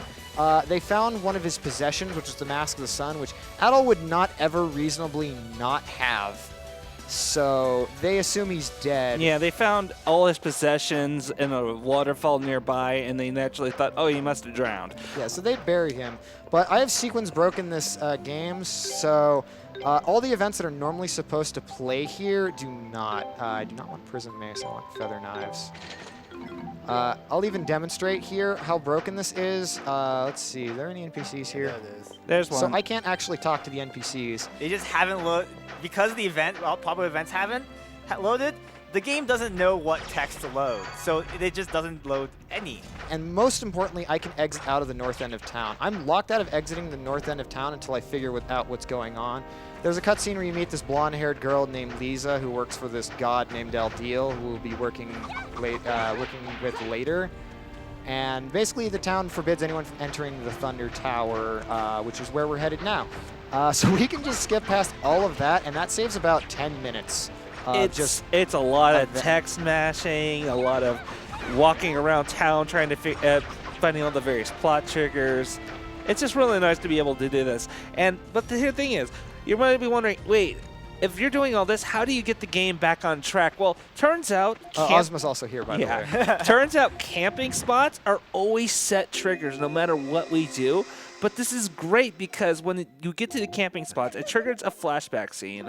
And, you know, this is a flashback scene. That's the gaudy deal. Yada, yada, yada. He's a god. This gets the game's flag events back on track. And now suddenly... the game thinks we're exactly where we're supposed to be. Although, a side effect of this glitch is I approach the Sanctuary of Storms in the daytime. So I'm going to get hit by lightning here because I'm not actually supposed to be able to proceed through here. So it just looks kind of a weird visual effect. So guys are thinking, how do we get past here? Karna says, somebody's here. Hello, it's Galilica. You're supposed to get a cutscene that introduces this character a little bit better, but we skipped that. You get everything you need to know in this cutscene. She's worried about her friend Lisa, who is at the tower with the god El Dio, and she wants us to help her. And Duran says, you're going to let a kid join us? So she goes up and bites him in the hand. So you'll also notice Ozma appears in cutscenes. I cannot actually add him to my party, but because the game puts him in these cutscenes, he has to be there. So he's basically a ghost. Yeah, he's the real ghost. Adol, nah. So this is Kalilica. Kalilica's unique action is she has an artifact mace that's capable of interacting with unique other artifacts in the field, like these lightning rod towers. And unfortunately, we have to activate these in order to progress through the Thunderfields, or else we will literally die instantly. Although, thankfully, it takes us just back to the beginning of the puzzle. We do take 99,999 damage, which I assume is max. Yeah. The important thing you'll notice is, okay, I'm going to do a skip here, and I'll explain it in a second. So I have to listen to an audio cue. So I have to listen for that lightning bolt. That's the only audio cue there. And what this does is it messes with the lightning rods so that I can actually skip lighting 2 of them. So, but I have to be quick about it. So this gets me another shield, and I just skip lighting 2 more lightning rods, which saves the movement and this cutscene that plays every time I light one of them. All right. So when should we think about? We can probably still get through this dungeon before we end the route bid war. Yeah, that's going to be a little bit after this dungeon. Yeah. So the unfortunate thing about Kalilica is she is the slowest moving character in the game. All right. Okay, I'm going to be careful here. I needed to wait. Whoopsies. So that's going to mess everything up. I got a little hasty. So literally 2 days ago, Ravi sent me a way to do this a little bit differently. Hopefully the game doesn't mess me up again like it has recently with doing this trick. We got time for a little bit more donations, as I'm just going to be repeating the same thing again. I got messed up. Yeah, we got a few. We have a $10 donation from Rob number 2, who just says, good luck with your run, man. I'd watch more, but I've got work early. Well, we appreciate you at least sticking around for a little bit. We have a $25 donation from XZoran444, huge RPG fan and proud to be supporting this great cause. Thanks to all the runners. And we also have a $50 donation from Anonymous, who did not leave a comment, but thank you so much for your generosity. All right, we're just about into the tower. I'm going to play it safe this time. There is a way to actually skip lighting any of the lightning rods on the last... Almost. Yeah, see, if you try this trick, sometimes this can just completely mess with the states of the lightning rods. Oh, boy. The greed. I am bad at video games. Welcome to the typical events of my stream. For you guys that are watching, I'm sure, that have been watching this whole week, I'm sure you already know, but we have a grand prize for the whole week. If you bid a minimum of $25, that prize is for a Nintendo Switch and Breath of the Wild.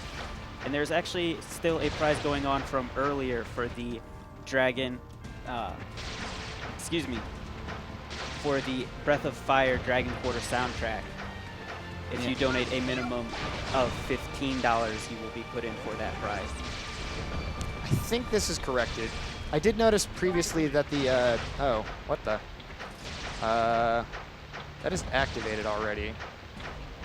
No, Yeah. it's not activated. It looks like it's activated, but I think it's not because you don't see like okay, if you look on the map at the top right corner there, when a tower is activated, you'll notice like a little purple area of effect. That is kind of like where the range of the tower's range is. And I did not see it when that tower was up, which is weird. It is weird. This glitch messes with things a lot. I may end up going back and restarting restarting the room if this happens once more. It's fine. Like, this is fine. We have enough time to deal with this, trust me. I'm just saying that I don't know what to think of it. Okay. Yeah, I don't know what's going on here.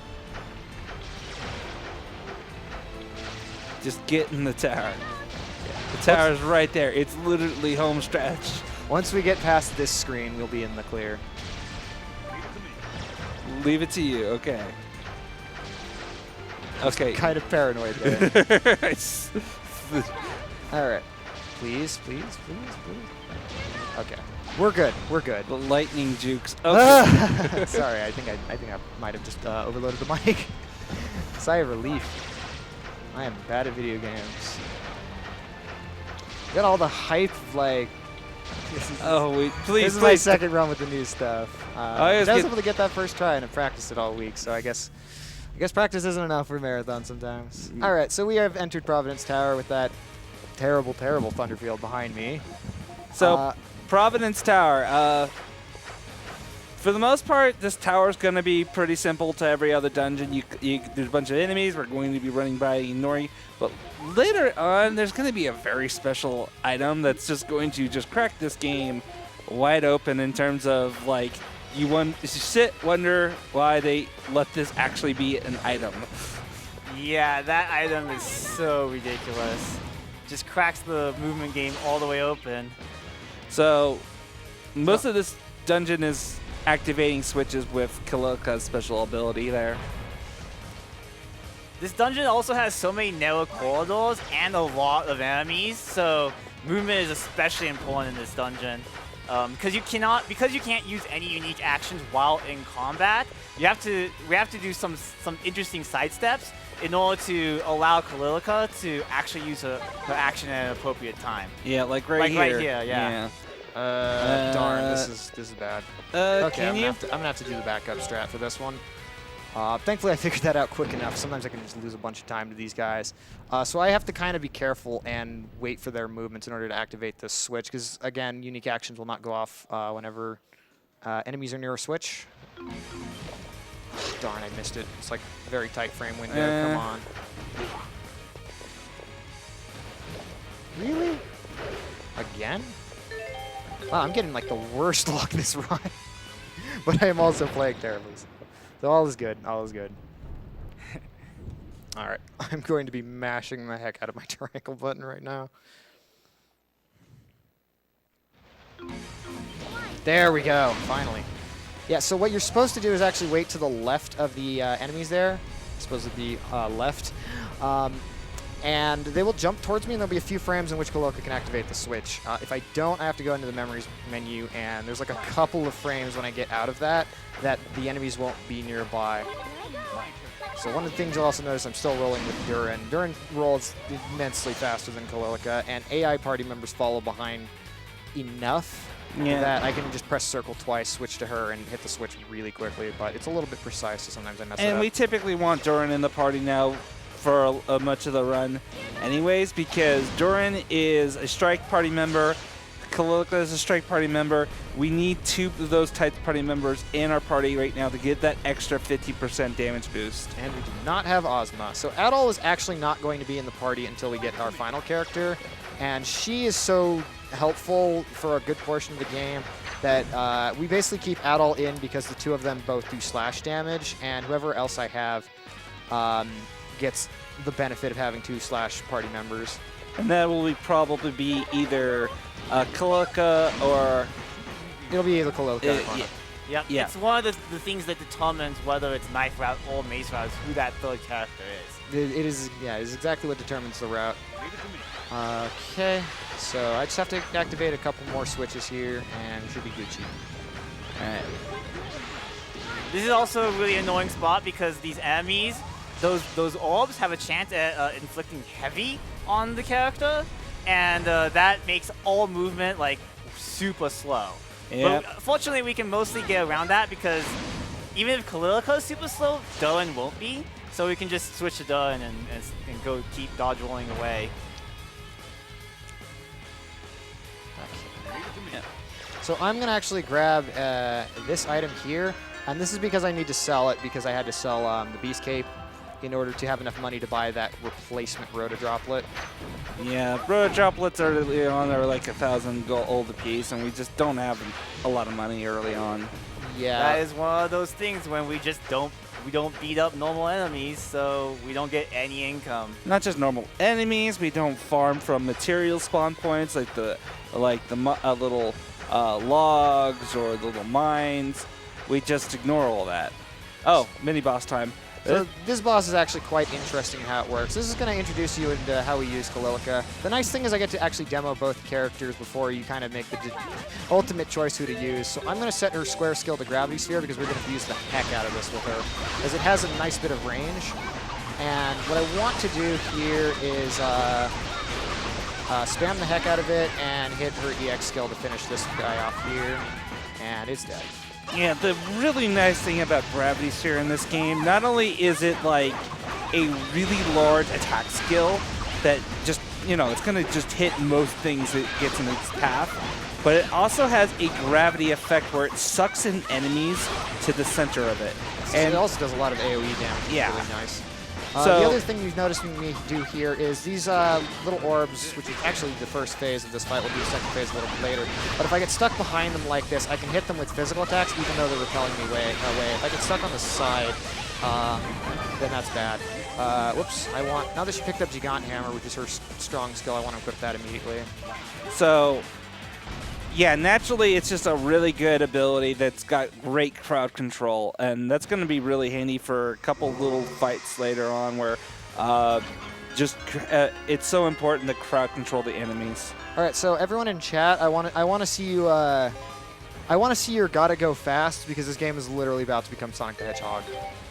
Okay. Yeah, these are the Gale shoes, and yeah. They're a little tricky to control, but they are the way to go Oops, fast. I hit L3, which hits the touchscreen. Okay, so I'm going to grab the Celceta Panacea here because that sells for 5,000 gold. All right. So one of the nice things about the Gale boots in general is you're going so fast you actually can run up walls. Certain ones marked with these particular barriers here, or patterns here. Yeah, Be careful I don't get hit by him. Yeah, this is straight up Sonic the Hedgehog moment right here. It's the only moment in this game where it does anything like this, but it's still really cool. I got all 4 of them with a single napalm shot. Nice. One thing to note about controlling it is that there's a little bit of a warm-up period when you get to full speed. When you're in full speed, you can actually kind of like quickly tap the X button and then move in another direction and kind of stop, but keep your full speed. Oops. Fortunately, there's actually a way to actually negate that startup time. If you switch characters 3 times while using the Gale shoes, it completely negates the startup time for Gale shoes. Yeah, I'll demonstrate that right here. It's kind of hard to do, though. Which, knowing my luck, I'm probably going to mess it up. Alrighty. Let's switch over to Karna. So yeah, instant top speed. Another thing, so I will say with the route, regardless of who wins, I will have Karna in the party the entire game because she is faster than everyone else at sprinting. I'm not sure why. I'm guessing. I know maybe because she's. Oops. Yeah, I really don't know. She's just the it's one of fastest little in with the quirks of this Gale game. shell. She's just the fastest with Gale shoes, and she just feels just a little bit more responsive with just, changing your momentum around. So my old, the first time I took a record in this game, I had a 3:14.18, and the route was entirely focused on Kalilika. But then Tatata came out with a 2:59, and we were like, how on earth do you save 15 minutes in this game? I thought I had maybe 3 minutes of mistakes. And it turns out he plays the game as Karna, And she has, so to organize the character's speeds, Karna has 110 speed, Adult is at 100, and other characters have different ones, but suffice to say she's 10% faster than Adult and faster than everyone else. So this boss is a little tricky. I have to be careful to flash guard or even just guard this attack, because otherwise it will two-shot me. Ah, darn. Yeah, that yep, does a there lot you of go. damage. That's a lot of damage. Thankfully, he only does that attack twice per cycle. So now that I got the flash guard, I'm going to just use my X skill for a big burst of damage. This is great because it also is going. It's at a perfect time to cut his second mode as much as possible. Shoot. Okay, he only hit me with one of the blasts, which he can hit me with more. All right, now that that's done, we are not quite done with this boss fight. Now he broke his main body breaks apart, and now it's going to just reveal this core. And unfortunately, this core is kind of spastic. This is why we're using Kana here, is because she is the agility type character of the game, so it's really important to have that extra agility. She also has ranged weapons, which is really nice, because this guy likes to run all around a lot. I have to be careful I don't die, because each of those hits a lot. Also lasers. Yeah. Alright. Like, he pointed the wrong direction. Ah. So it's just generally just kind of an annoying fight here with just how small the target is, how fast he is. And there's those lasers, do not be fooled. Those lasers can catch you off guard with just how many he fires at you and how much damage they do. They do so much damage. Like, you get hit by one and you're like, go in stun, like hit stun, and you get hit by all of them. It's like so hard. All right. And like, yeah, we're done with that. A third of your health just disappears. With just one volley. Leave it to me. Yeah, typically, if you're not used to this, what I found worked for me when playing on higher difficulties was just to try to go for like a perfect dodge and get the slowdown time to go in with a heavy melee character. But even then, it's just a really really intense fight at the end there. So we are now at the top of Providence Tower. We can finally meet this god that's appeared in all of our flashbacks. Interestingly, the top of the tower is also in daytime, which you're not actually supposed to see. Yeah, this is supposed to be at night because of the storms. And the fact that you, in the game's context of the plot, you break out to sneak out at night from this place you were resting at. Now, we're introduced to the main...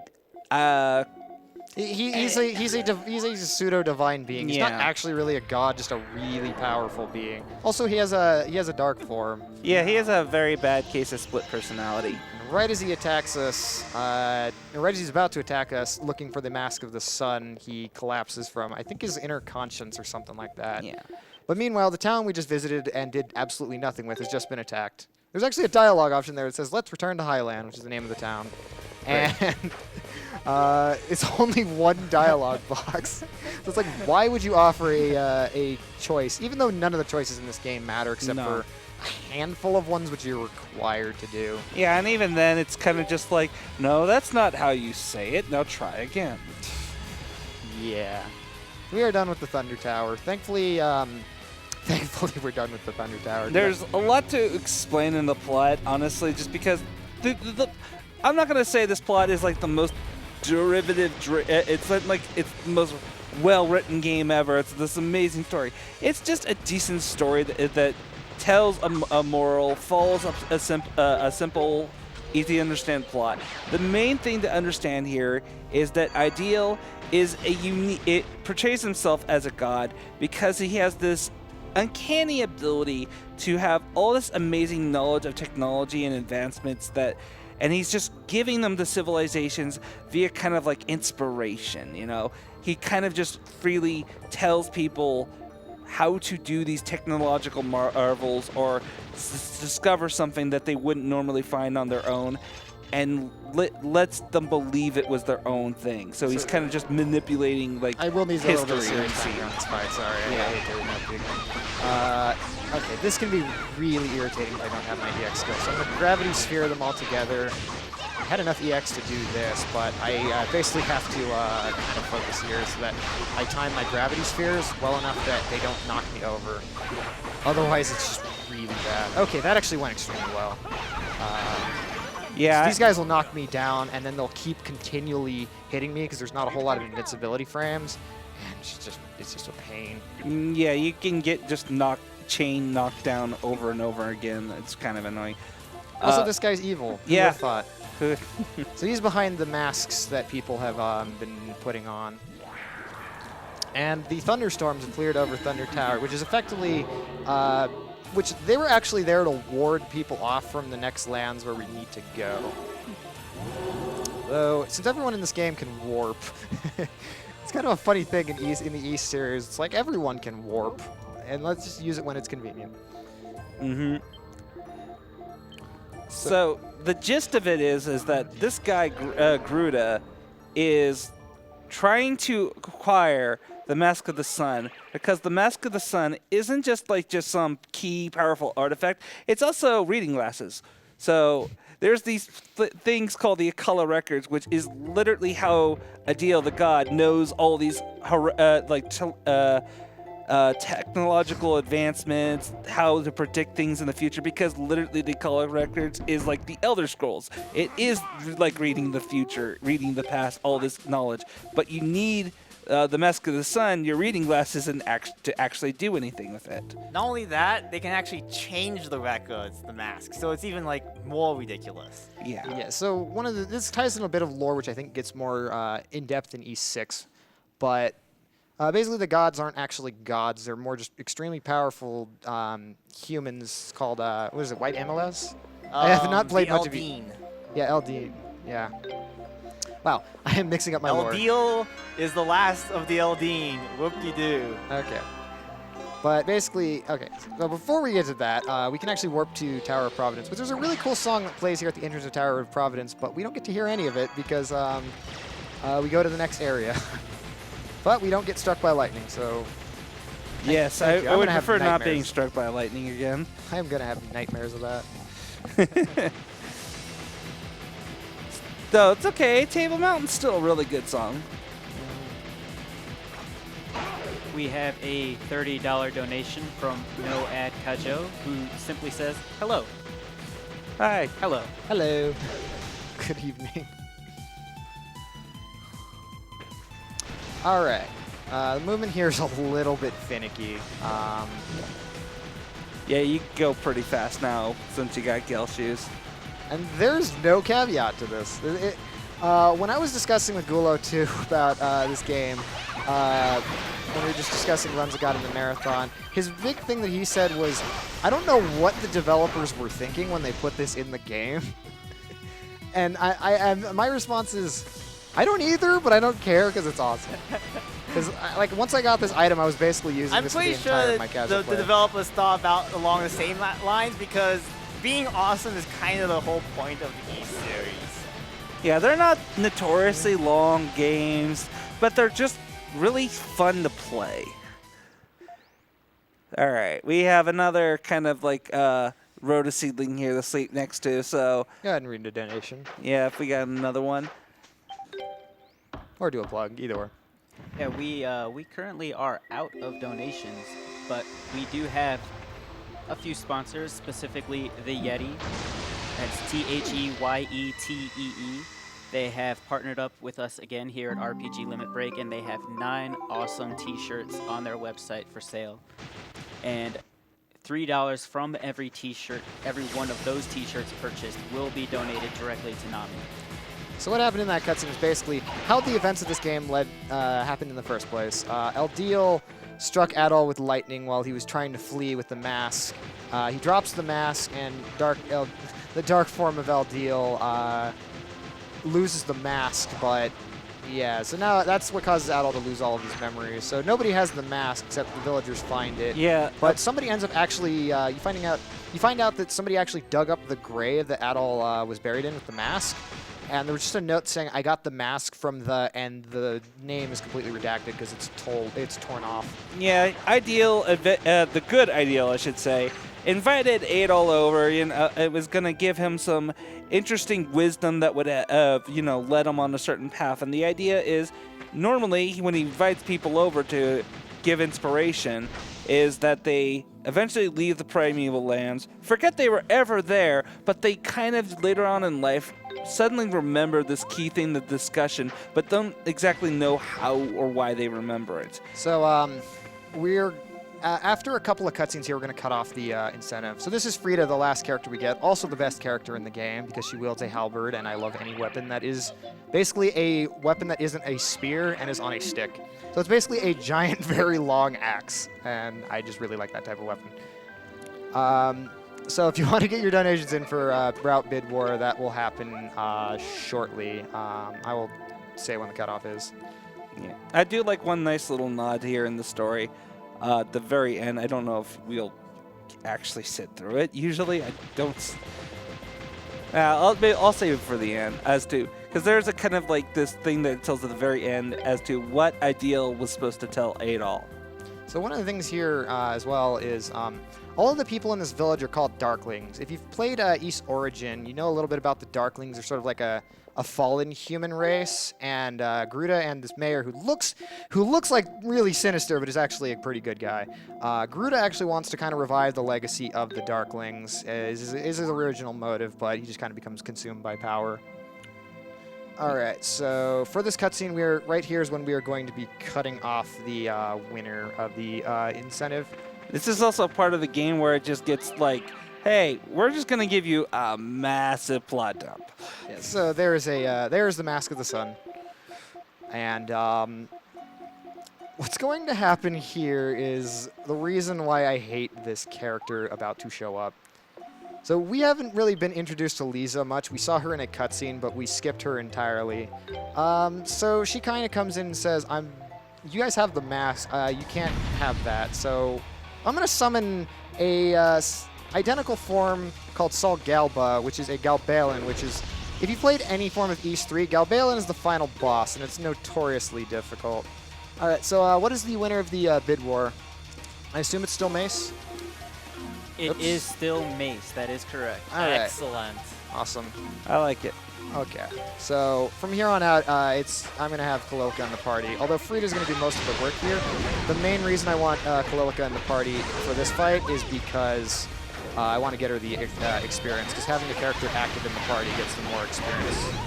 So I want to time a Flash Guard here, but I also want to use Demonic Vortex, her square skill, with good timing. There we go. So this, I'll just sit back and enjoy the fireworks. Kaboom. So that actually hits twice if she's the active character. Does a lot of damage. And the fact that you did it while doing a flash guard. So we have stopped Sol Galba, but it's not finished yet. And they basically decide we're going to take this mask because nobody can have an object this powerful because Lisa understands its full power. But she's a little irrational. And Garuda kind of comes in, swipes it out of our clutches, and just like, hey, later, losers. Thanks for breaking it out of that barrier for me, Lisa. Yeah, so that's reason number 2 why I don't like her. Reason number 1 is a little bit redacted because she's in a lot of cutscenes in Highland, which just use a lot of time. But reason number 3 will actually be the worst, and that will come in later. So we decided to completely forgive her for this whole thing. I don't know why. They don't even scold her. But whatever. So they're talking about a character named King Lafonce, who was kind of the original king of this land. He'll show up in later plot stuff. But basically we decide, okay, we need to go find Garuda and the Mask of the Sun because he cannot be allowed to access the records. Otherwise it'd be very, very, very bad. Yeah. Oh, yeah. That was one of the things. The reason why we weren't able to kill this Galban, because he's made of a special alloy or something like that. Only specific weapons are actually capable of finishing off. And later on, there's going to be you're going to get a key item for Adol, which is basically gives him another unique item in the game that lets him kill specific enemies. So as I said, another Leo and Scrubs cutscene. So what's going on here is you see me, I switch Karna into the party. Like I said, she has the fastest movement speed. Unfortunately, Kalilka has the slowest by a large margin. It's about a 25% speed difference. Hence the 15-minute difference in my time and Tadato's time. Although that is not entirely the case because Tata is also just Right. was just better at the game. And here we see. Frida's unique action. Yeah. She can plug fissures with ice. It's Kind of cool. It's kind of cool. Well, damn it! Why'd you say that? That is such a bad pun. I'm sorry. Bracentia's not here right now, so you're gonna need to bear with me a little bit. Either way, it's actually pretty limiting because you only really use it here.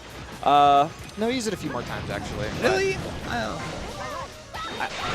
Maybe I'm not thinking of something else. I don't remember using it much back then. Studio Mountain also requires it. Yeah. I know it was at that one point where you have to like cover air holes to get the airlift. Yep, that'll be it. It's more than freaking Dura. Okay, there we go. Yep. I believe you're heading on your way over to OS Frog, aren't you? Yep. We'll get into that when we get into that. Oops, I'm taking the wrong path here. Okay. The swamp kind of sucks because it slows my running speed in the whenever I'm running through any of these little patches of just murky Also, water. irritatingly, it's blue on the minimap, but it's not considered water according to the game. Yeah, so you can't use it to clip under the floor and try some shenanigans. So what I'm doing here actually is setting up a warp point that I'll be warping to a little bit later. It's just faster to do this now than it is later.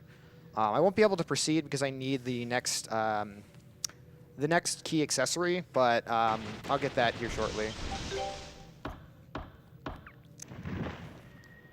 So we got a nice little cutscene here. Yeah, Adel, why don't you... Oh, we're done talking. Okay. Welcome to cutscenes in this game. Hey, we're done talking. All right. So although I do have her in the party for running, I will switch her out of the party anytime I need to do combat because this party loses 15% strength. Yeah. Ordinarily, I would just run with Kalilika or Karna for the entire thing if I was doing knife route, but I actually feel a lot more comfortable with mace route. So any time lost from switching characters is mitigated by the fact that it's just much easier to run with on my end. Yeah, even casually, Kalilika is just an amazing character. Well, okay. So the next boss, we'll mainly be using Frida because Kalilika still only has her weapon from when we got her. When we buy our next weapon in the run, that is when we'll see just how powerful Kalilika really can be. I keep on looking up and seeing the projector here, and I'm reminded of Taiho. Just a random aside. Actually, I'm going to have to ask who actually donated for Taiho. Somebody donated like $1 for every single run. This sounds like a Wormtalon donation. Well, since you guys brought it up, the bid war for this game has ended, but the next few games there actually are some bid wars. For Saturday Morning RPG, there is a bid war to decide whether or not you crush or save Ben. There's actually a really good story behind that one, and I will tell you guys that one at the beginning of the next run because I'll be on commentary for that one. So a thing you'll notice, sorry, I'm going to interject just a little bit here. A thing you'll notice is that first of all, I have to do this puzzle by dropping these 3 specific things here. Very simple puzzle. It's a weight puzzle, also that didn't land. But I was rolling up that mountain because Frida has the fastest roll speed, and those frogs will stop me. Like, they'll hit me with their tongues and just stop me out of my run. Before we get any further into that, I'm going to have a fairly difficult boss to kill correctly here. So I want to see when I look at this VOD, I want to see just a flood of frogs in chat because this is the boss that I have listed in my splits as OS Frog because I forget his name a lot and he's a frog. Okay. A little bit of focus time here. So that killed what all the happened frogs. There was that he used the EX skill for Frida and then switched to Adol to do a bunch of damage. This is similar to the using Adol and then switching to Kana, but the main thing is he has to switch back to Frida just before the EX skill actually hits. There's a certain, because Frida has a huge stop time before the skill hits, we want to have the extra damage from Adol, but also have the full damage from the EX skill. The other thing about it is, actually, it's actually not for damage. It's because Adol has Stun Raid, which, again, is stupidly good at stunning things. The unfortunate thing about Frida and why I don't really get kicked around by a frog. The unfortunate reason why we don't use Frida for the entire run is because her attacks are really slow, but right now she has the best weapon in my party, so I stick to her for killing this fight. Yeah. Well, that was OS Frog, and OS Frog and his cronies realized, okay, you know what? You win, dude. Here you go. That was actually a really good frog fight. That by was the way. really good, yeah. And Usually he likes to kick me and just like and eat one of my party members and just make this fight drag on as long as he can. So we got the Beast King's Claws, and they have a very, very limited use in this run, in the sense that they're only used to destroy these weird coral things? I don't know what exactly to say. We literally only want to break through them and go right back to Gale Shoes. So we're going to encounter what I like to affectionately refer to as weenie monsters. There's a far worse name for it, but not on this stream. They're kind of really ugly looking, and they like to yell at me whenever I run past them. And that stops me, which is why I will slowly roll past them. Otherwise, I'll just be stunned for a couple of seconds. But they look like hot dogs, so I just call them weenie monsters, because they're total weenies. I'll let phrasing take it from here. Okay, yeah, that's probably not. That's probably still just as bad as what I don't want it to be. Yeah. Yeah. Anyways. I apologize. Luckily, I we're am pretty not much actually supposed to do that. Okay. Luckily, we're pretty much done with the swamp area. Yeah, we'll only see them once more. Leave everything to me. Okay. So one last thing I want to do specifically for this fight. I should have done it earlier, but it's fine. Oh yeah, I forgot Maelstrom was a boss. This is an Yeah, annoying boss, quote unquote, kind of. I want to equip Demonic Edge, which increases her strength by a little bit. Got the flash guard there.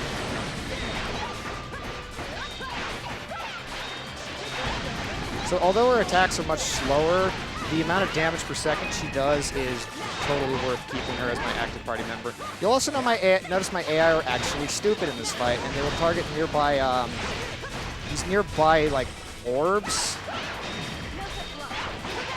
You know, rather than attacking the boss. And it is that is super annoying.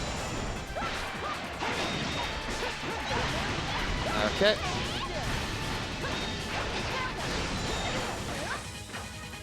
He runs to them to heal, but it's not significant enough that I need to worry about it. So once I get him under about half health, he's going to switch to his second form, which is where he starts. Wow, actually, this is really good luck because I'm pinned against the wall, so I can hit him while he's transitioning phases, and we can finish him right now. And boom. Yes. Really good fight. Now, because he finished it off right then and there as he was transitioning, we never got to see the most irritating phase that this boss can do. Normally, what you end up doing is he dashes around the arena like crazy, and the only way you can really hit him is by flash dodging it and then trying to counterattack with the few seconds you have while he's slowed down.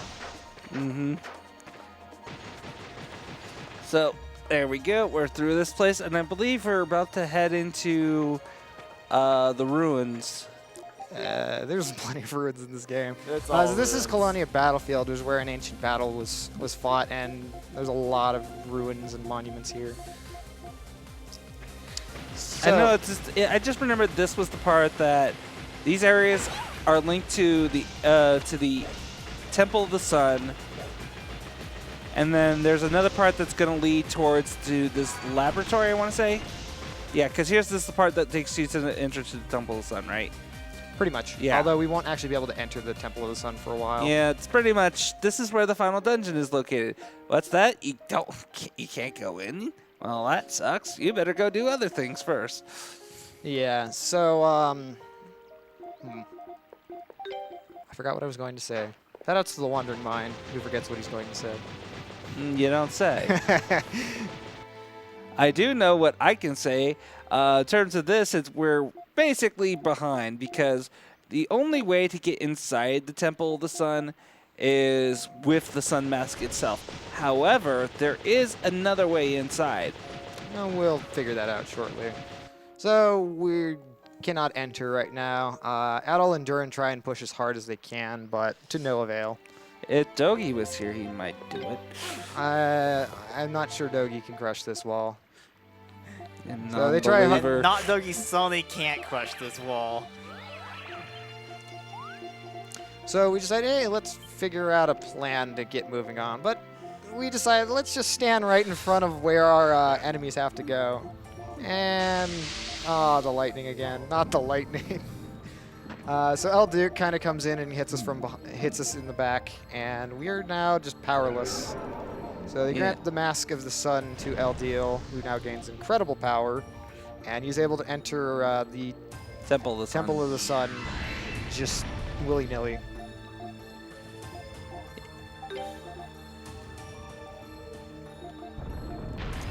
And now we have no way of getting in, and the mask is there. So we are kind of out of ideas. But the game doesn't stop here, otherwise that would be a pretty bad ending.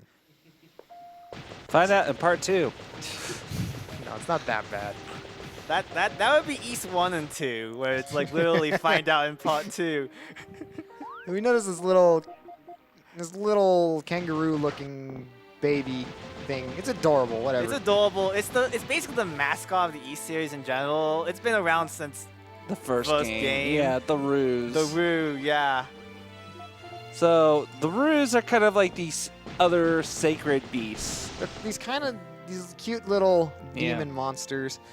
Kind of as a shout out to the rest of the East series when I don't even know shout out, but they speak their own language, and you actually can get an accessory in this game which lets you speak It's to them. normally. literally right outside the door, dude. Yep. Yeah. Also, But we're not getting it. There's a little bit of an Easter egg regarding the Roo language, is that the runic language is actually a version of English. Like, you can actually translate the runic language into sort of an English, and you can they actually say sort of roughly what the translation item would say, except a lot less grammar.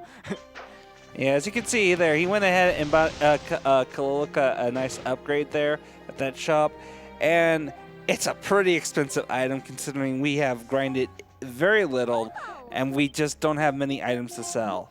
Also, shout out to the fat English speaking giant Roo. Who translates for a tree? He speaks to a tree and says, I think, a lot. So another shout out is this entire area. The music of the area is the same music as the Roto Tree theme for East 1. Oh yeah, it And does Origin sound- as well. Yeah. But he basically translates the message from the Roto Tree. He was, supposedly all wise and all knowing. I wouldn't know. He doesn't do a very good translation job, if you ask me. He basically says that there is another way in. El Deal crafted a second mask, a opposite to the Mask of the Sun, and that is the Mask of the Moon. And yes, please insert your Pokemon reference here. But the thing is that there's two locations where the Roto Tree sends the Mask of the Moon.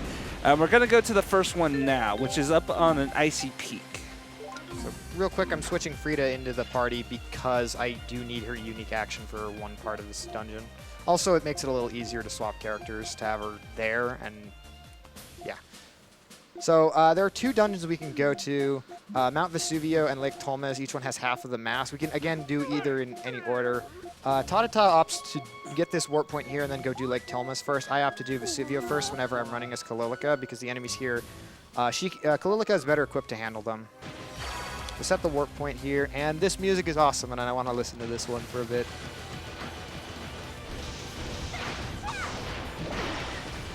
It's a pretty self-explanatory dungeon. You run, you climb, you don't get hit by enemies, hopefully. You have to break these snow structures here.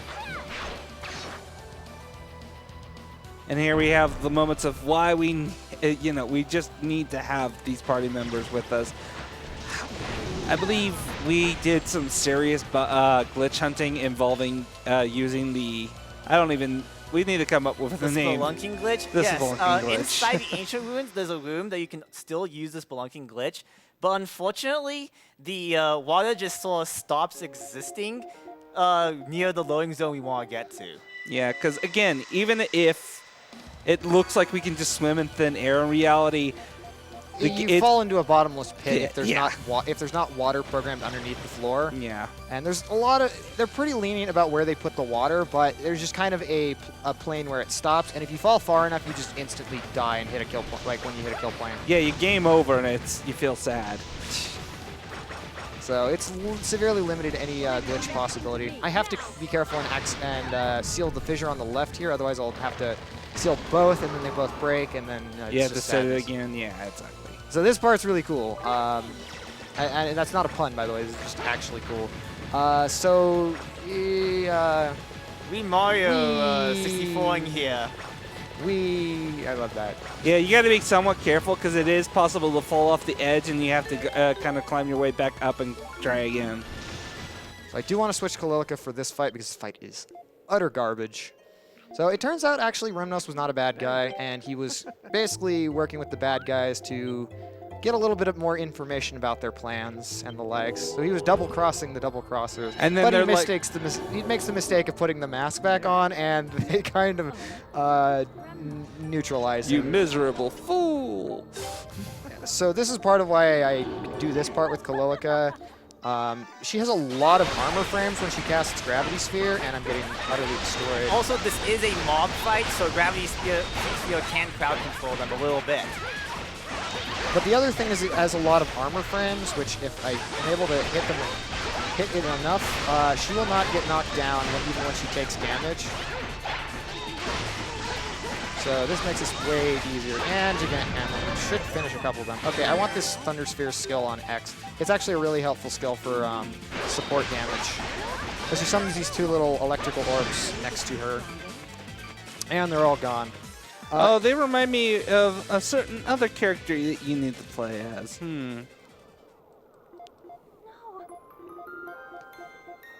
Runs with Fugo?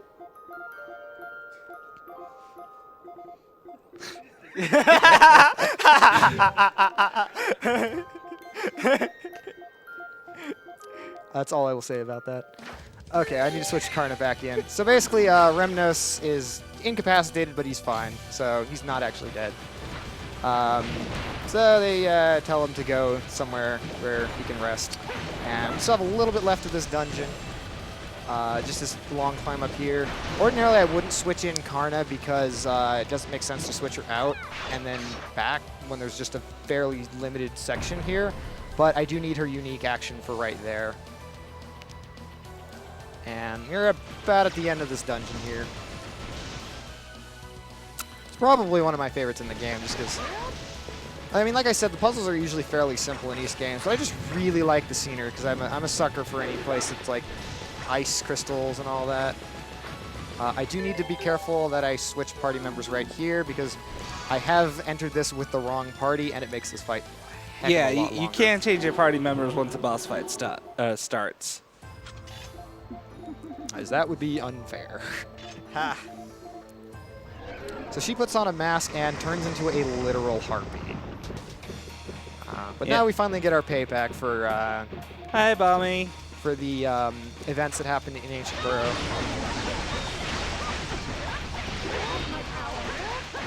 I have to be careful with that attack because I think she likes to grab one of my characters. Darn, I missed the flash guard. No, I guarded early there, and I'm getting just destroyed. So I am being conservative on my finishing skill because she can be stunned. She has to do a specific attack which has a wind-up time if I don't stun her in time. Also, I'm taking a lot of damage. I'm going to switch to Frida here just for safety purposes, and I was playing this out all that whole time.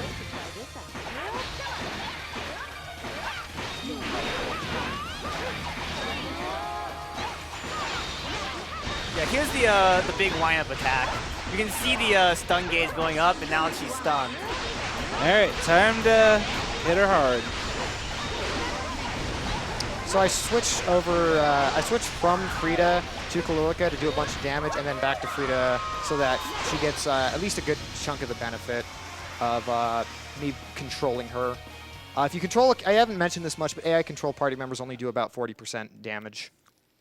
Yeah, it's honestly pretty pitiful. And they tend to use like weird skills too. So we've taken care of Bommy, and now we can grab the first half of the Mask of the Sun. But first, plot. I don't like these cutscenes. They take up time, but they actually give a pretty good context here. Yeah. So basically, this is the old King Lafonce, who gives a lot of... These cutscenes actually give a bit of lore into the region of Celceta itself, like what everything was doing here. There's one in the next dungeon where we kind of learn a bit about the history of the Spartas and why they were the Celray Yeah. mascot / sacred beast. So, unfortunately, we only have half of the mask here, so we are going to have to go get the other half. So, I am going to switch Frida out because I will need Kaloika's unique action for the next dungeon. But through a very, very fortunate coincidence, there is one unique action which ordinarily requires Ozma that we can actually skip by whatever the water glitch is. It's new. We don't have a name for it yet. We'll just call it whatever until somebody comes up with something that's really catchy. Cool trick that gets you faster. At first, we actually thought it wasn't the same trick as the water trick, unnamed water trick, but we realized that it actually is the same trick.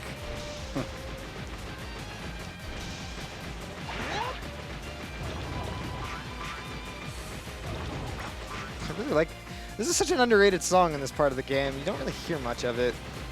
Oh, my lips are chapping. Yeah, we're in Yeah, we're. 4,400 feet above sea level. Oh yeah, it's totally getting to me, man. So the nice thing I do like about this game is, other than the underground ruin, a lot of the really cool dungeon themes appear in multiple dungeons. So the one that appears in Mount Vesuvio does play during Lake Tulmas and one other dungeon. Same with Harlequin Temptation, the song plays in Ancient Burrow and Sacred Beast Lair. There's a lot of tight turns in this dungeon, which makes it a little bit hard to navigate with Gale Shoes here. It does look really nice. I saw my AI was just spinning in a circle there on the mini-map. That was hilarious. I will say this, it does look really sweet when you pull it off very well. Sometimes I do switch to the D-pad to make it easier, but it's not always as easy as it looks. Yeah. Oh, hey. Plot. It's really important you see this cutscene. I just wanted you to know that. I wish I could go into full detail of what is actually happening here, but honestly, it's the kind of just subtle little plot stuff that's just to fill in little gaps in the story here and there. A lot of it is that it fills in lore of the series as a whole. Like, another lore piece of call-out is with Frida is that she actually uses a halberd. Darklings, that's a shout-out to both Origins and E6, Arc of Napishton, where they both feature Darklings that use halberds, because it's like a traditional weapon of Darklings. Okay. So, switch, higher scales, and Down we go. So that skips a unique action that we need, that we would have ordinarily needed Ozma for. Yeah. Again, it's literally the only other place outside of the Sacred Beast Lair that you have to use Ozma's ability. And we don't actually have to do it because of glitches. Yep, It's got a different setup, which was kind of unique. I actually ended up discovering the initial trick by accident when I switched characters right after. I switched characters in water and then ended up clipping into one of the platforms and going out of bounds and dying and losing a run that was about even with my previous PB. And for a time we thought, is there even any use for it? And we did find a small but very risky use, which saved about 10 seconds. And over the course of about the last month, Ravi kind of experimented with it and found, the way to set it up with the rotodroplet. And he also found that particular setup, although he added a couple extra steps to it because we weren't really sure how it worked at the time. So Tux on the couch here refined it a little bit. I realized that it wasn't actually death and revival that was the big thing. It was actually the character despawning and respawning, which can happen either through the death plus rotodroplet, or by switching out from inactive to active, or vice versa. It's just that with the big skips that we do in this run, since it's so early in the game when you have less than 3 party members most of the time, you can't do party swapping to take advantage of that. This is the only time that we have more than 3 party members, yeah. that we can actually take advantage of that. So, hey, wow, hey, a chest. Hey. It's Sparta's, and they're shouting and poisoning the water. Poisoning the water. And was the last time that happened when they poisoned the water? It killed a lot of fish, but apparently this water was so badly disgusting already that for whatever reason, the poison is potent enough to purify this water that's dirty. But if it is used in areas where it's not dirty, it just turns into poison. And the other thing that they also say in that flashback is El Deal entrusted LaFonce to set up Celray and keep the secret of, you know, why the sacred beasts are cause poison. They're just acting out of defense. Yeah. So it's like, you know, protect these creatures. Anyway, it's Gaddis. He's back, and he's kind of big and ugly. So we're gonna beat up on him for some revenge.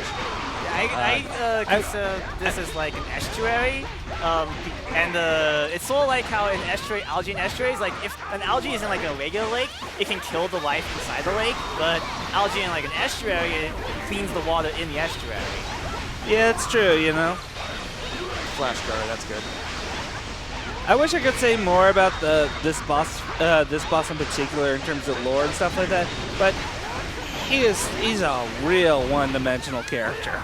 Yeah, and Ow. he just only shows up in this game and no depth. Yeah.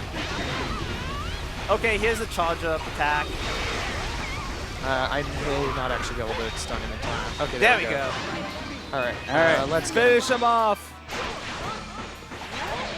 Come on, Alice, hit him.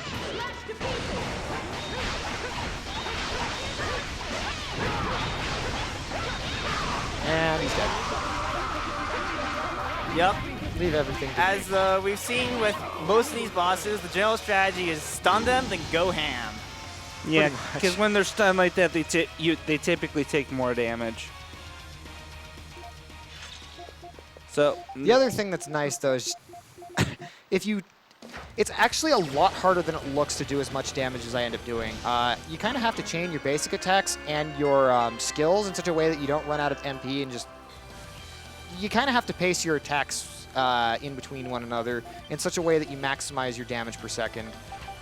So we're going to teleport back to the Ruse Nest now that we've picked up both pieces of the mask, because obviously they're fragments. We kind of need a repaired mask. Yep. We do get some. Okay, I remember this now. We get told by the Rue, who's translating for the Ruda tree, that hey, guess what? If there's this old like factory that you can go to where they made like things like artifacts and stuff like that. Like that's where the dwarf bracelet came from. That's where the Hydra skills came from. That place has what you probably will look for into what could repair it. So, but the thing is the door is blocked by a living monster that was made from this artifact technology, and the only thing that can kill this artifact door is an artifact sword. And despite what you may think, it's not like it's an equipable sword that he can use in battle. It's literally just gives him another contact action to when you drop a artifact monster's health to 0, you have to hit triangle on them, in which case Adol does a little animation, it dies. Yeah, It's a bit of a callback to East Oath of Felgana, where the most powerful weapon of that game is a black emerald sword, which is capable of killing Gabalon when you're not supposed to generally, where Gabalon is generally immune to normal weapons. So returning to this battlefield, I actually could have done this a little bit earlier, but as you mentioned, there's a boss there's an enemy here that's like on the door, and I can only kill it with the ancient sword. In this game, it's called Emerald. It provides Adol with his second unique action, and if you ask me, it is way, way better. So I actually need to switch Adol into I actually need to switch Adol into the party here. Yeah, because you need them to actually kill the thing. In fact, there's several monsters in this place that can only be killed with this unique action. Luckily, this is the only mandatory one that he has to kill right now. There's one more door, yeah. There's another one that is mandatory, though. Yeah. But this place, I remember being fairly annoying for you. Because you know what? You know what this game was lacking? Do not say it. We'll say it when we get to it, because I wanna cherish the fact that it's not what you're about to say for a little bit longer. Another lore callback is Frida's little fairy companion. She actually got that from her fiance, who shows up in Arc of Napishtam. I feel like saying it. We'll get to it when I explain reason number 3 why I do not like Lisa. So reason number 3. So she came to this area and her Salt Galba familiar just kind of went insane and is just going berserk. So we need to follow him and we need to take her around with us. So it is an escort mission. Because, you know, we totally needed another escort That's the mission. word I was looking for. Yeah, I can't stand this escort mission. So basically, she moves extremely slow, loves to get hit, and if she gets too far behind, she stops moving altogether. The only redeeming factor of this escort mission is that Lisa is effectively impossible to kill. Because every so often she has an ability that heals up your party, and it also applies on herself. You'll notice also I'm sprinting with Kalilica, which I said that she's slower. It actually doesn't particularly matter what form of movement I do, as long as I make sure Lisa is always keeping up. And Kalilica has the slowest sprint speed, so I'm the least likely to get super far ahead. Otherwise, I would just be rolling as Frida. Okay. It's also difficult to follow the minimap icon because sometimes my allies will fall behind, and I think, oh, is Lisa getting stuck behind? No, it's just my idiot allies attacking something. The AI in this game for party members is not particularly great. It does a decent enough job. Honestly, it runs off a very similar engine how freaking E7 does it, and I thought E7 did a really good job.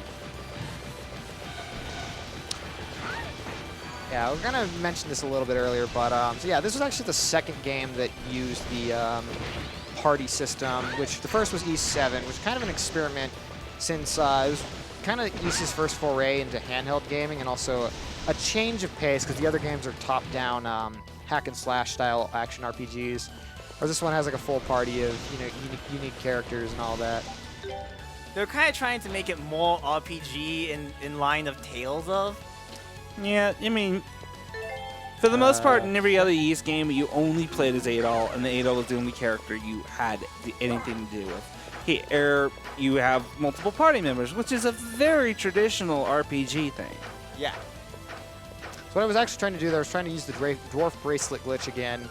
It actually saves about 3 seconds if I get it first try, but it's not worth it to try it again because the window from when I turn on the bracelet to when I turn it off, or when I use it and then I take it off, it's very precise when I can position myself to.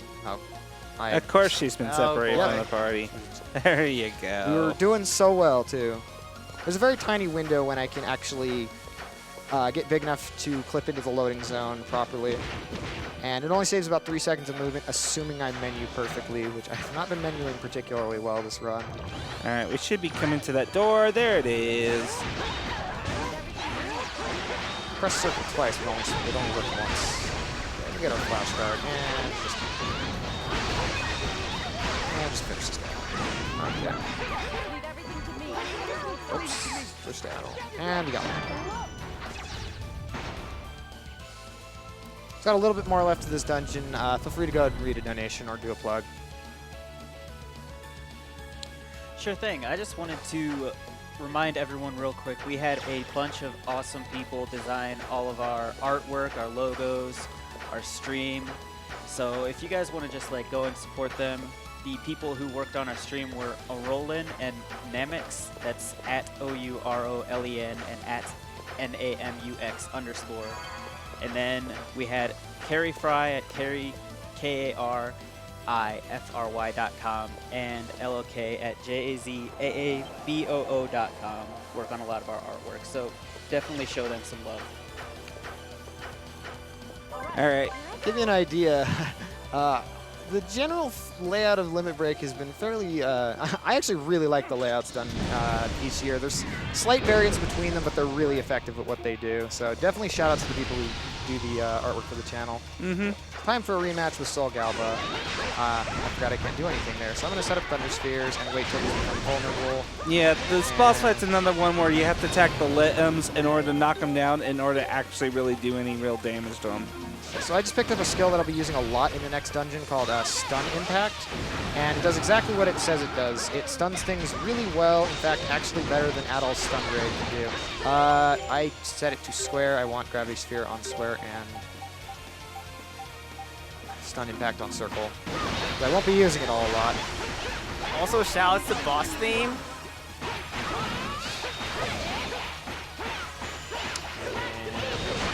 This guy normally I have to 2-cycle him.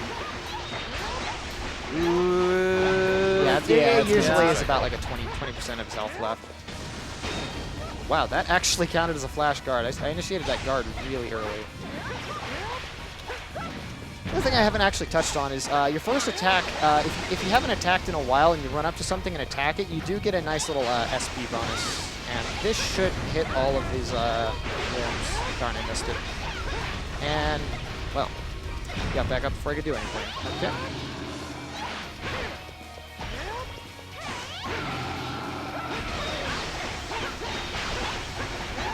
And done. Nice. I think I've one-cycled this fight maybe once. It's kind of difficult. So I'm going to switch over to Adol here because I will not actually be putting Karna in the party until after I fully start the next dungeon, because there's going to be another boss as soon as I enter the next dungeon. That boss has a really cool boss theme. Yep. This is where the story for me kind of just got like, okay, we're going there. So King Lafonce's ghost was actually sealed within Sol Galba. And now he's here to bless the fragments of the mask and return it to a viable state. Now we have the Mask of the Moon and we can enter Iris, the final dungeon. So, King Lafonce is actually the reason why Lisa could actually sort of control Sol Galba, because Galbalons are kind of notorious for being uncontrollable. That was part of the problem the Darklings had when they made the Sol Galba. Is that they just couldn't, they made these super weapons, but they just couldn't control them. So, but in this specific case, because Lafonce is actually possessing the Sol Galba, his descendants actually can control the, he responds to descendants' wishes and controls the Sol Galba for them. On the accessory, my menu on the accessory there was. So now we have everything we need in order to enter the Temple of the Sun, which is pretty much leading up to the final dungeon.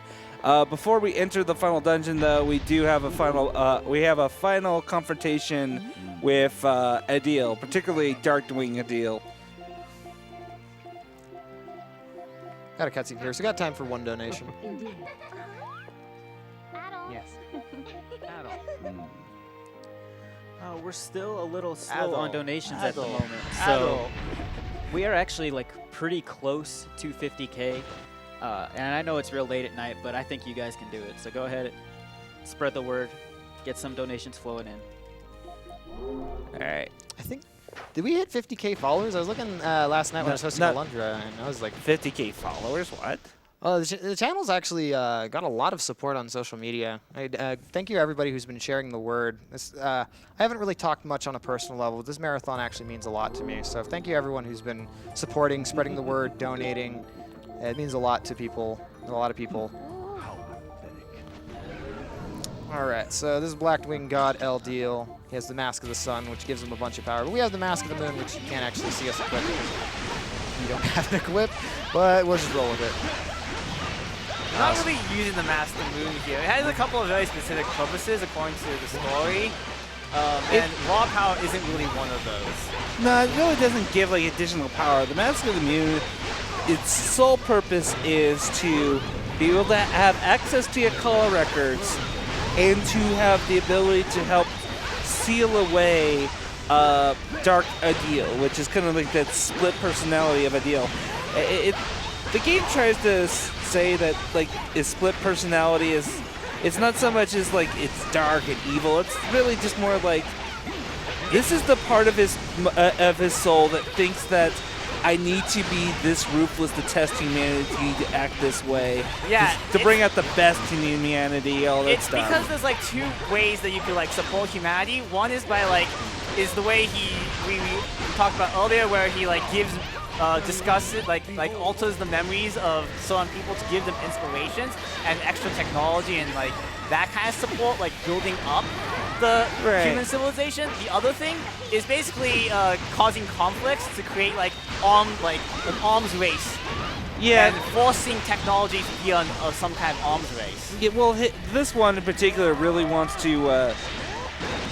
I believe it's the idea of the strongest will survive, and wow, okay. Okay, I hate to interrupt, it's sort but of a that was. Darwinistic sort of way of. I hate to interrupt, but that was the best fight of that fight I've ever had. All right. Normally, what happens is. Normally, what happens with that fight is. He gets off an attack, and I don't have enough to stun rate him twice. He goes into a desperation mode, and he does a attack that wastes a bunch of time. So I was able to actually stun him twice in that fight, which is I've never actually been able to stun him twice. Yeah. Just goes to show the power of stun impact. If you saw the first form of that fight, when I was first able to stun him, a single stun impact filled up his stun meter by like 90%. So, unfortunately, Garuda took the Mask of the Sun and has made his way into the Akala records. And you have a kind of like a period of time. It's not like reading these records is something that's very easy to do and alter. So you have to go into the dungeon, and you have 3 major areas in this final dungeon that you need to go through before you can go onto the final boss. The nice thing about this dungeon as well is in each of the areas is each character's second best weapon in the game. The best weapon that they can wield requires a fairly lengthy side quest. So Please equip Ragnarok. Yeah, you got it. Thank you. So I want to set up this warp point because it's actually faster to warp in this game, or in this dungeon, to the center than it is to sprint when I am returning to the center of the room. So each section of this dungeon has kind of its own unique challenge or puzzle gimmick to it. This one coming up here, its main one, is you have this rotating platforms that you need to move around using the touchscreen. That actually was correct. Gosh, I'm missing this. There we go. We're actually only going to do about half of this part, only the left half. We'll be coming back to this later. We're going to come back to it later. What we really want here is that this area has the ultimate weapons for all of our characters. What we really want from this area is the ultimate weapon for Kalilica. Yep. Yeah, you have to go a little bit out of your way to get it, which is unfortunate because the other 3 characters, theirs are just right there waiting for you. You say ultimate weapon, but it's honestly... Second ultimate weapon. Yeah. We'll call it their ultimate weapon because, fewer syllables. I know, but I also say that because this is how crafting in this game works, you can actually just upgrade one of the weapons that you picked up from the ruse and upgrade it to the point where it's just so much better than the weapon you would have picked up anyway. Why wouldn't you just pick up that weapon and get that one better? Also, I got hit by a bunch of status Because effects. you Awful. because you can grind in this game like crazy. That's why.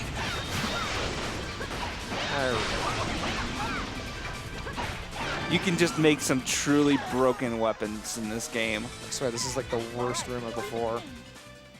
Also, it doesn't help that there's really no fast party for this part because Karna is the fastest sprinter, but yeah, it's just awful. I'm actually going to switch.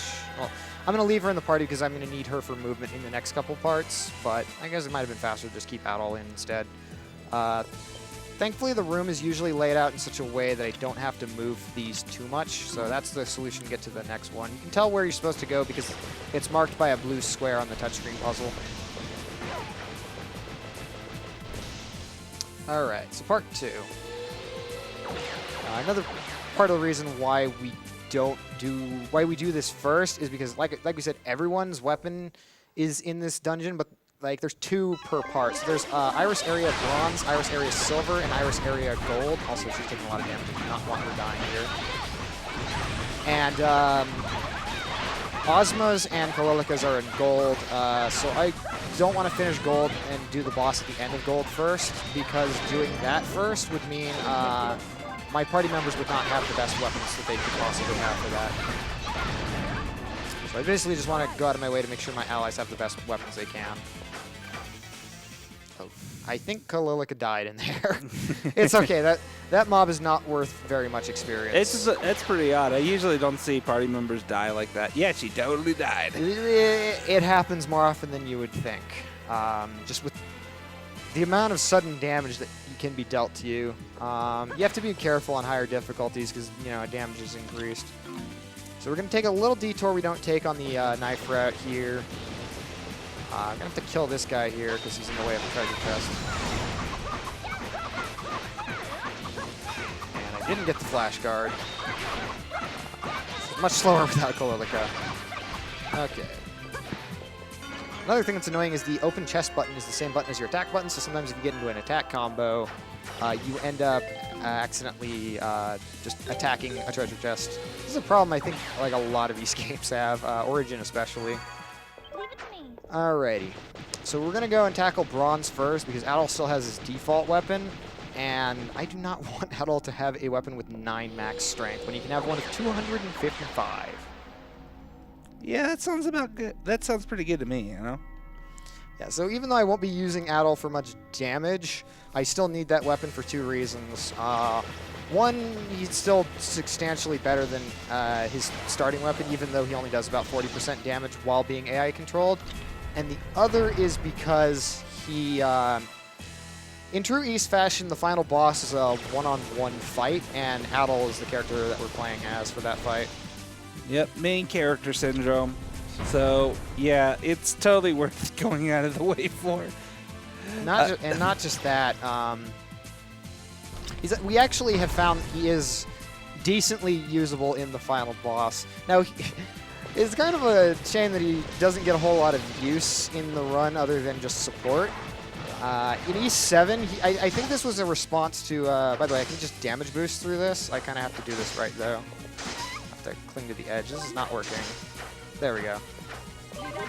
Just see how slow she is. But as I was saying, in E7, Adol got a weapon in the endgame, which gave him all 3 weapon types, so he effectively outclassed everyone else in the game. Whereas in this game, other characters have different movement speeds, faster than him, and effectively deal better damage than him for most of the run. It was actually kind of ridiculous how good that weapon was in that game. Yeah, and also because other characters have just better means of dealing damage, just faster damage. He ends up just being relegated to support.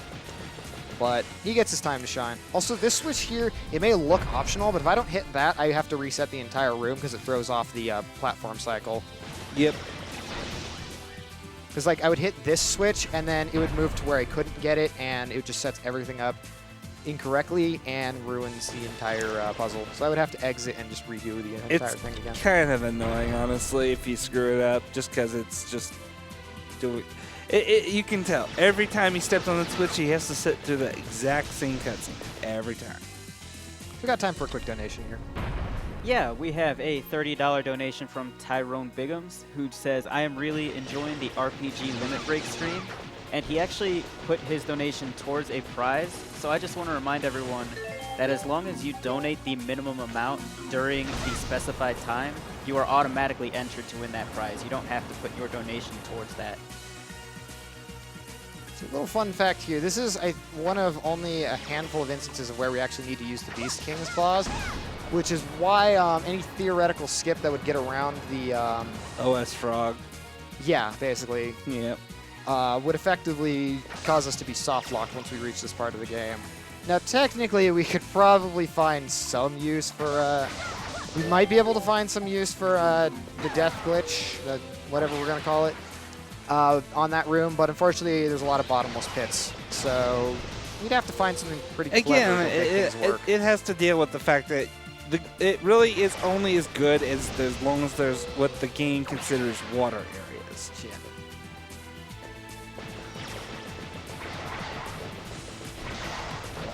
Alrighty, so here's where we're going to pick up the Apocalypse. You notice I didn't actually equip Kalilika with her mace when I got it. This is so I can save a little bit of time on menuing and equip it now. And then also Naddle, Naddle has his default armor. Wow. It's still better than nothing. We'll see when we get to the final boss. I don't actually use Addle for much in the final boss, but sorry, I'd say final boss. There's actually kind of two final bosses. One that's the one-on-one fight, which is really easy, and then the other, which is probably the hardest fight in the game. Yeah, I'd argue the one-on-one fight is not that all difficult as long as you have the Ragnarok equipped. The one-on-one fight is more of like an extended cinematic out of Final Fantasy 13, but just a little bit more like an actual game, like an actual fight than that. To be fair, he does have one attack that actually is really scary on higher difficulties, but yeah.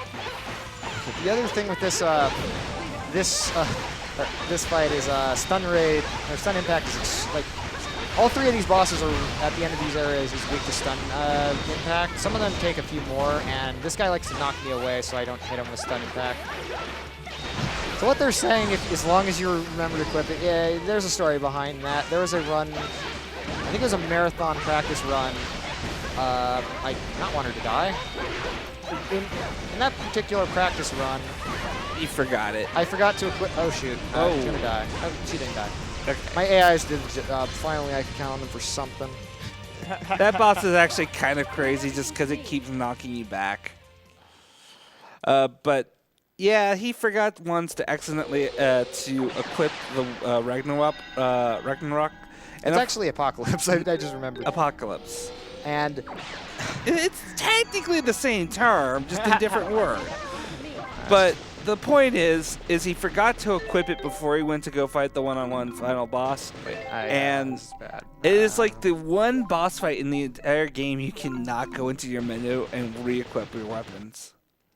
That was really bad. It's really bad. So I had to fight him with the default weapon, which I did about a quarter of normal damage, and I think I died twice on an easy fight. Yes. And that wasted probably like 5 minutes. When you're doing chip damage as opposed to like you're doing 30 damage per hit as opposed to 120 damage per hit, yeah, it's kind of noticeable. I also haven't touched on this. The item get jingle in this game sounds almost like the one out of Metroid. That has actually been the case since the very first East game back in '87. They're only actually separated by about 10 months, so I'm inclined to believe the development cycle for both games was about the same. And it was just pure coincidence. They sound different enough, but I get a lot of people who comment like, "Hey, that sounds like the Super Metroid jingle," and it sounds very similar.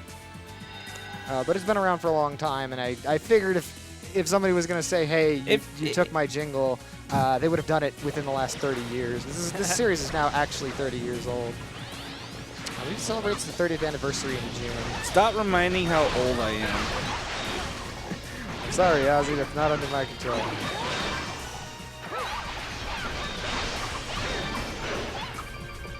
All right. So the puzzle with this area is it revolves around putting these crests into the these little pedestals. Yeah, they're basically kind of like panels. Yeah, they're basically weather control devices. The rain crest creates rain, which raises water levels. The wind crest activates these wind platforms, and then he's going to get a sun crest, which dries up water. And it's the typical puzzle thing where you need to have a certain one activated at a certain time in order to progress. It's really self-explanatory, really. Real quick, I'm going to equip the Hydra Scales to pick up the Elysium, which is the best halberd in the game. So finally, Frida gets an upgraded weapon. Oops, not party. So this whole segment might actually be, I'm not entirely certain if it is, a call out to actually Arcanibishtum again, because the Arcanibishtum itself is also a weather control device. Oh yeah, it'd be E6 when. Yeah. Okay. Yeah, Arcanibishtum is E6. So this is actually why I bothered to put Adol in the party. Right up here is a ancient beast, and I have to kill it. I only actually have to kill this one on the right here to be able to open this chest, which has the sun crest. And I need to actually use the Sun Crest to melt some ice, and the rest of it is usually just drying water. The puzzle in this area is pretty simple, but if you use the wrong crests, it can be kind of frustrating, Yeah. especially in a speed run. Especially, yeah, what will happen is you'll use the wrong crest, you'll go forward, and then you realize, oh, I did things wrong, and now because every crest has to be used in a certain spot in a certain order, yeah, just you end up just having to go the long way around just to correct your mistake. Alrighty. Other than that, this place is pretty fine. Anyway, I certainly like it a lot better than, like, say, the room shifting puzzle with the platforms, just because that one has always felt clunky. This one you can kind of go fast in. Yeah, I'm being very careful there to not select the wrong one, because I've done that on more runs than I can count. So go swimming here, and the solution to this part seems a little creative. It's actually very simple. So I have to just drop this platform to be able to access that panel when it's not raining, because there's a speed panel which is currently flooded with water, and I won't be able to gain speed to actually run up it. So I have to dry the water here, but I also need the platform to be able to carry me up past the little pond that I had to swim across. It's kind of a neat solution, but like I said, the puzzles in these games are fairly simple. They're mostly focused on action. Yep, action, and in some cases with Ys gains platforming. Yeah, this game did away with platforming. I think it came back a little bit in Ys 8. I haven't really done much with Ys 8.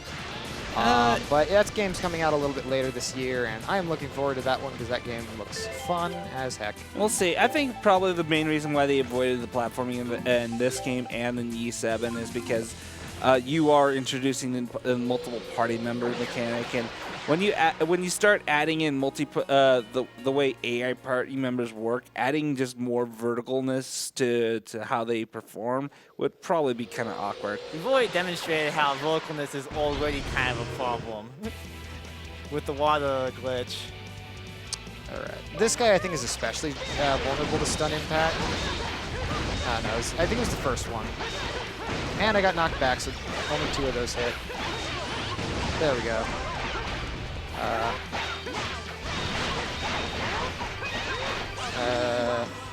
Still, nah, I didn't get it. That didn't do a whole lot of damage, but that's fine. This is fine. I've said this is fine a lot about this run. Alright, got him down. We'll finish him off right here. And that is the second of the 3 Iris bosses down. These guys are really easy, but they're one of the prime examples of hidden time loss in this game. My only thing was is just the way the camera swings around with them is kind of awkward. Indeed.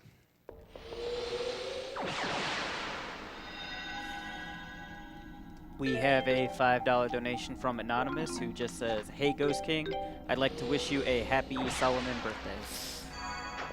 Thank you for that. That's like the first thing I heard you say when you got here the other day.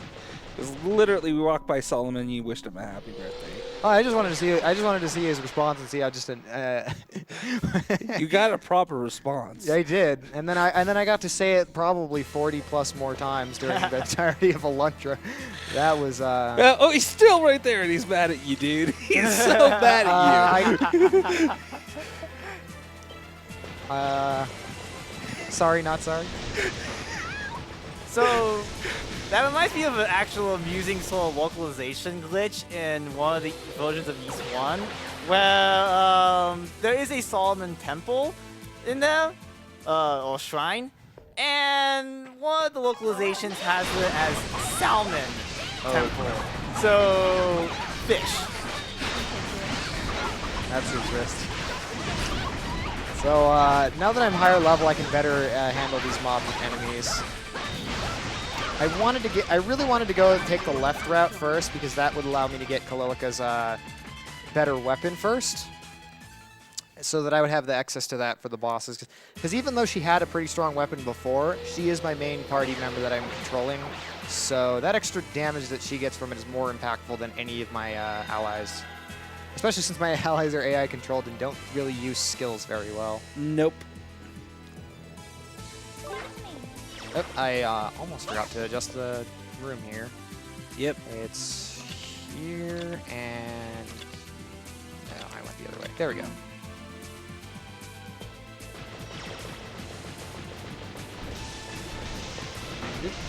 Oh. Thankfully, Somehow this that room is it the hit you. easiest, so I'm gonna switch. I'm gonna actually switch out all in and make this just a little bit quicker. There we go. Ice cream.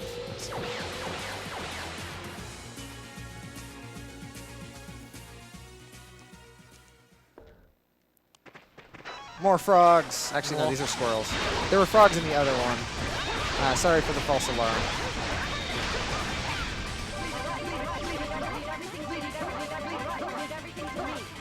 By the way, have I?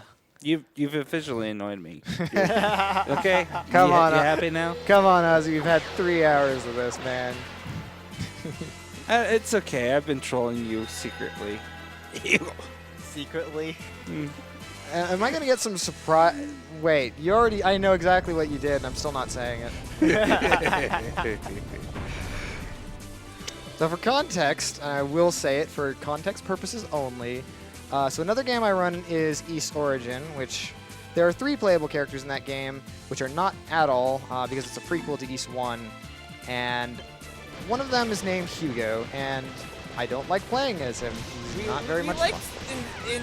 in East community and particularly Ghost King channel, we often like to pretend that the character just doesn't exist. Oh, but he does exist. He's even a boss fight. He clearly exists. He is only a boss fight. He is not a playable character. But don't tell Dragon Dark that, because he decided to actually speedrun Hugo, and he keeps asking me when's Hugo. And I did make one promise under one particular stipulation that I may run every character in that game for a special stream one time, which would include Hugo. So what you're saying is people. I think I threw up in my mouth a little saying that. You should request this of Ghost King to play Hugo. I make no promises, but feel free to let me know with your donations if you're interested. Donations to this stream, I mean. I should clarify. Tell me about how much you love Hugo. And I may listen. Yeah. Alright. You stunned him again, but You'll listen. It's a fact.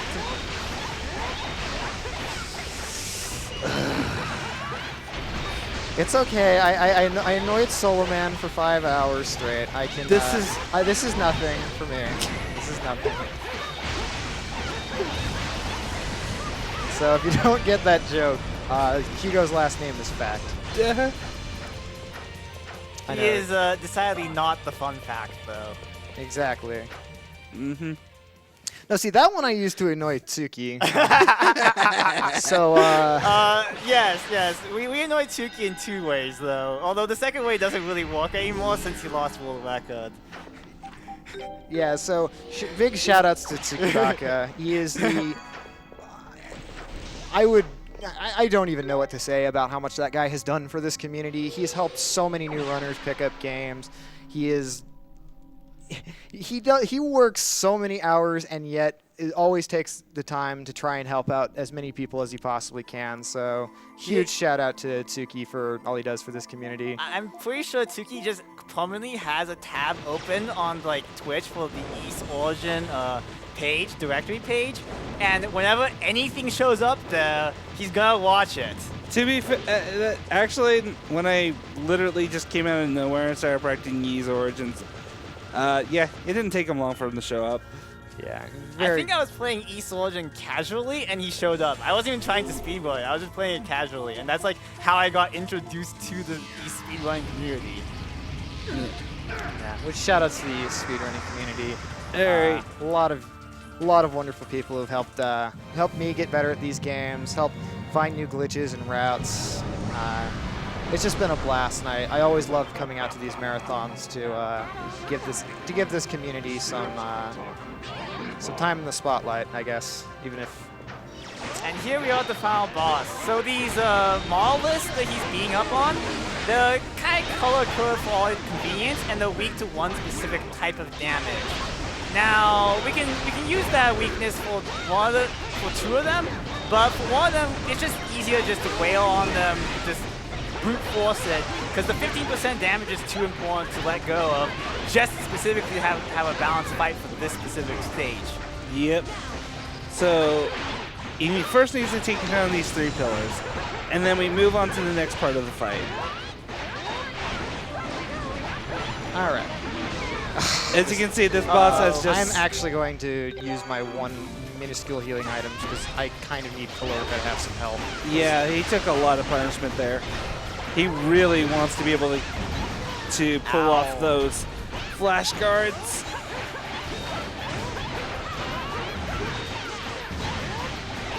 Yeah, I'm actually keeping a weak party member around just because I don't want Kalorka taking any more damage. She's going to be the main damage dealer, and I'm going to have to get a lot of good flash guards on this part. Ow.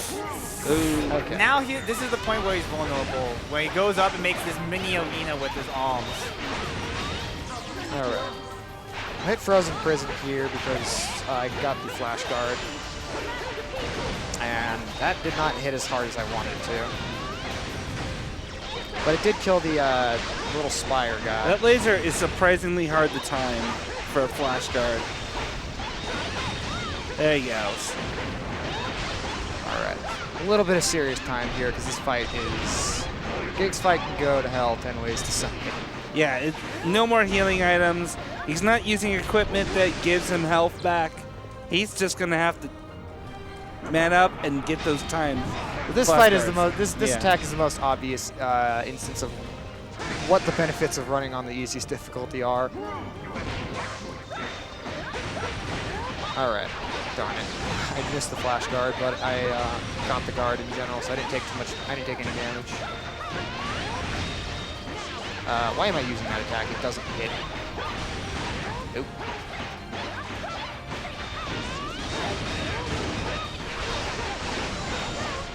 Oh, darn. Okay. I'm just basically using the character who has the most amount of health right now. Yeah, because of the other party members, if you're not controlling them, they're least likely to take extra damage, so... Another AI control party members can't be killed is the main benefit of doing that. Yeah. When they only have one I couldn't see that HP, attack. He was blocking me. When AI-controlled party members only have 1 HP, they don't attack or use skills at all, but at least they don't die. Yeah, Unfortunately, Kiloka just died. Yeah. And he has no revival items. Come on, one more attack, please. Damn it. All right, I'm going to have to go through 4 cycles. Oh, well. We messed up a lot of things this run. This is far from abnormal right now. All right. All right. Hopefully this hits both hits. Come on. Ah, darn. All right, we should finish him this cycle here. Alrighty. One more should do it.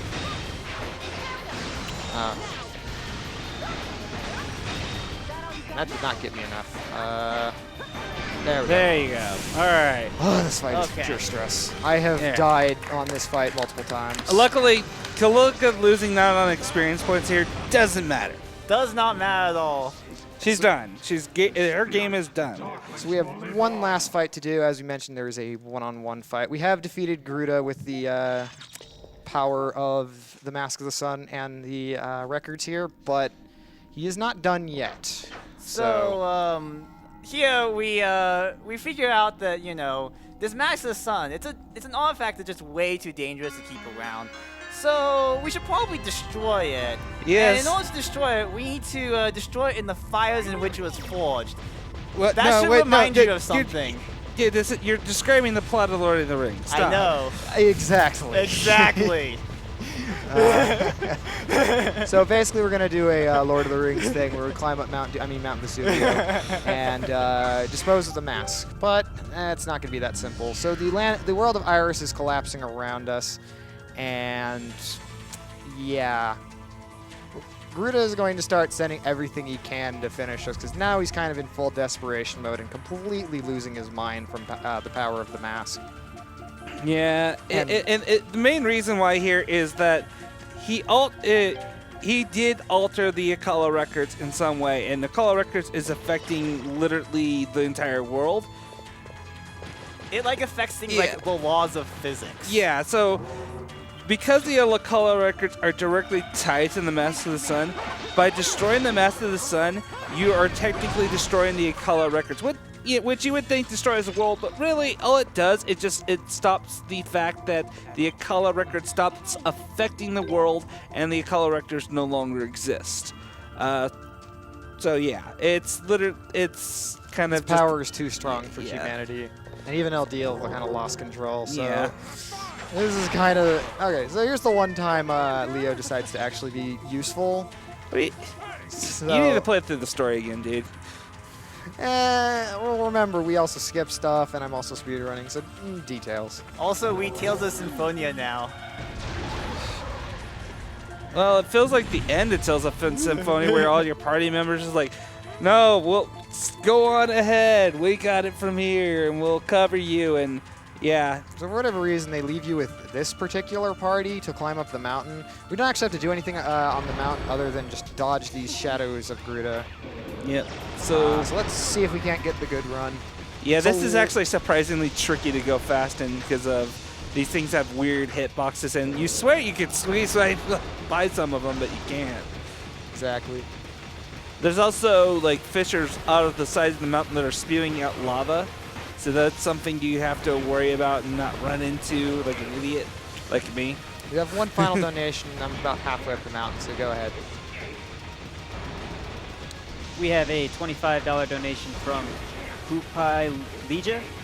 As an autist and person who is too clumsy to be able to speedrun, this is the least I can do. Thank you for remembering us mentally challenged. And I just want to point out, like, anyone can speedrun. You just gotta put the game in, play it, time it, do it again till you get better. Yep, speedrunning is mostly about personal challenge, not so much competing with other people. Like, I am really terrible at speedrunning, but I still really enjoy it because of the personal challenge aspect. All right. I'm Hey. definitely not exactly a particularly great speedrunner, hence how bad this run went. All right, here we go. Final boss time. All right. This is actually this fight is actually free if I have the weapon, but Yeah. Note that I'll style a little bit. note that time is not when we kill this boss. This boss kind of disappoints me overall because East has a general, the dual bosses for East tend to be pretty awesome. From like the ones in East Origin, the ones in East Oath of Organa. This one's not that But bad. He's this just one's kind of yeah. on the lame side relative to the I'm other deliberately dual getting bosses. hit as much as I can. I want to show off this attack, which is like, it's humorous watching this on an easier difficulty. Ordinarily, you just want to dodge that attack Yeah. on anything higher. Otherwise, it just does a lot of damage. All right, let's. Can I get a EX skill just so I can finish this guy off with some style, please? All right, I'm just gonna. Wait for it. Fine. You want? nope. You kill him. Oh, but we get the EX skill off. Kind of. Partially. Kind of. Kind Okay. of. That fight is free, but he's free on like every difficulty that isn't Nightmare, so I cleared it first try on my hard mode playthrough. I deliberately made that look. I deliberately played that badly because I wanted to have the EX to finish him off, but I guess I didn't. So we throw the Mask of the Sun in. There's a little 9-second cutscene that you can like a circle, that you can press start and skip here, but I like it because it's like a random art style change that you've only seen a couple times. It looks kind of cool. So when is time exactly? Time is on the final text box, which is when LDL says, "How about adventure?" for your Addle's official title. All right. So the one thing that Liza does right in this run is come and save us at the very end. Yeah, that's the one thing I thought this actually ended on a good note. It said, like we said before, Ideal invites people over, gives them like a message that this is the Time's info coming was going up to here in a pass. second. And time. Okay, time. Okay. Basically, he was going to give like Adol the secret to finding it lost his civilization and be this big woman in history. And Adol said no. He found it to be cheating and that he wanted to do it on his own merits. Yep. The man whose his one true lover is adventure. Yep. He has left many Many broken hearts in many this smitten trail. young girls Yep. in his wake. I swear, it's like a theme after every game. There's like some girl who says, "No, Adol, stay." He's like, "I must go. Yeah. Adventure needs me." Yeah, so this East game is set right after, about like half a year to a year after East 2, which is his first adventure. Before that, he's just considered a wandering swordsman.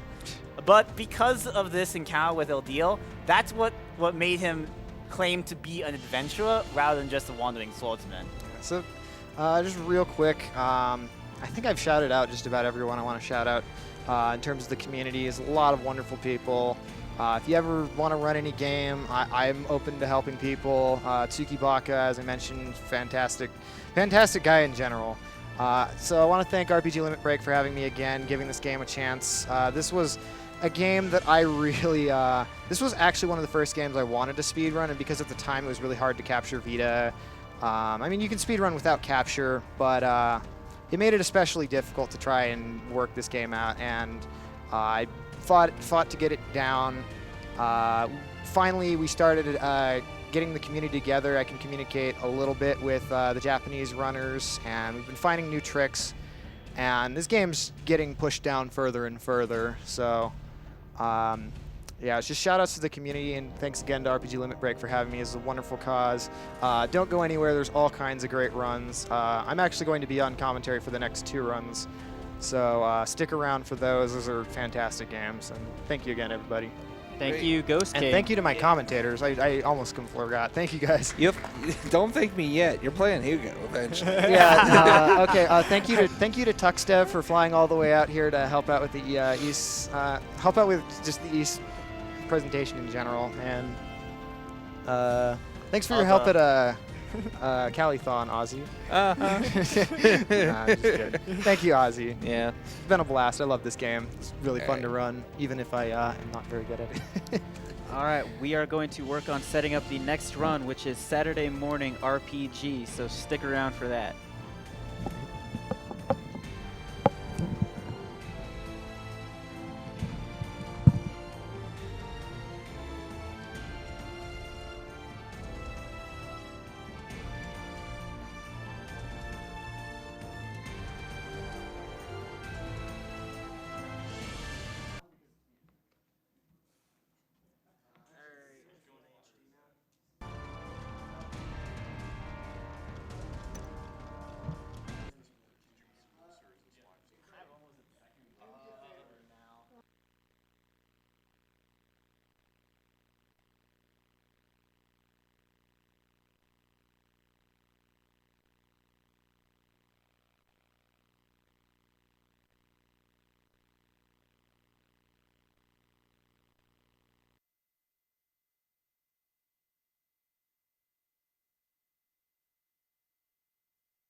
You are watching RPG Limit Break 2017, live from Salt Lake City, Utah. I am your host for the beautiful Wednesday morning, Saturday morning RPG run, Velociraptor 42. And we are raising money for NAMI, the National Alliance on Mental Illness. You can join the conversation of Mental Health Month for the month of May by using the Twitter hashtag Mental Health Month or Stigma Free. You can also share the event on Twitter with the hashtag RPGLB 2017. Help support us.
Where?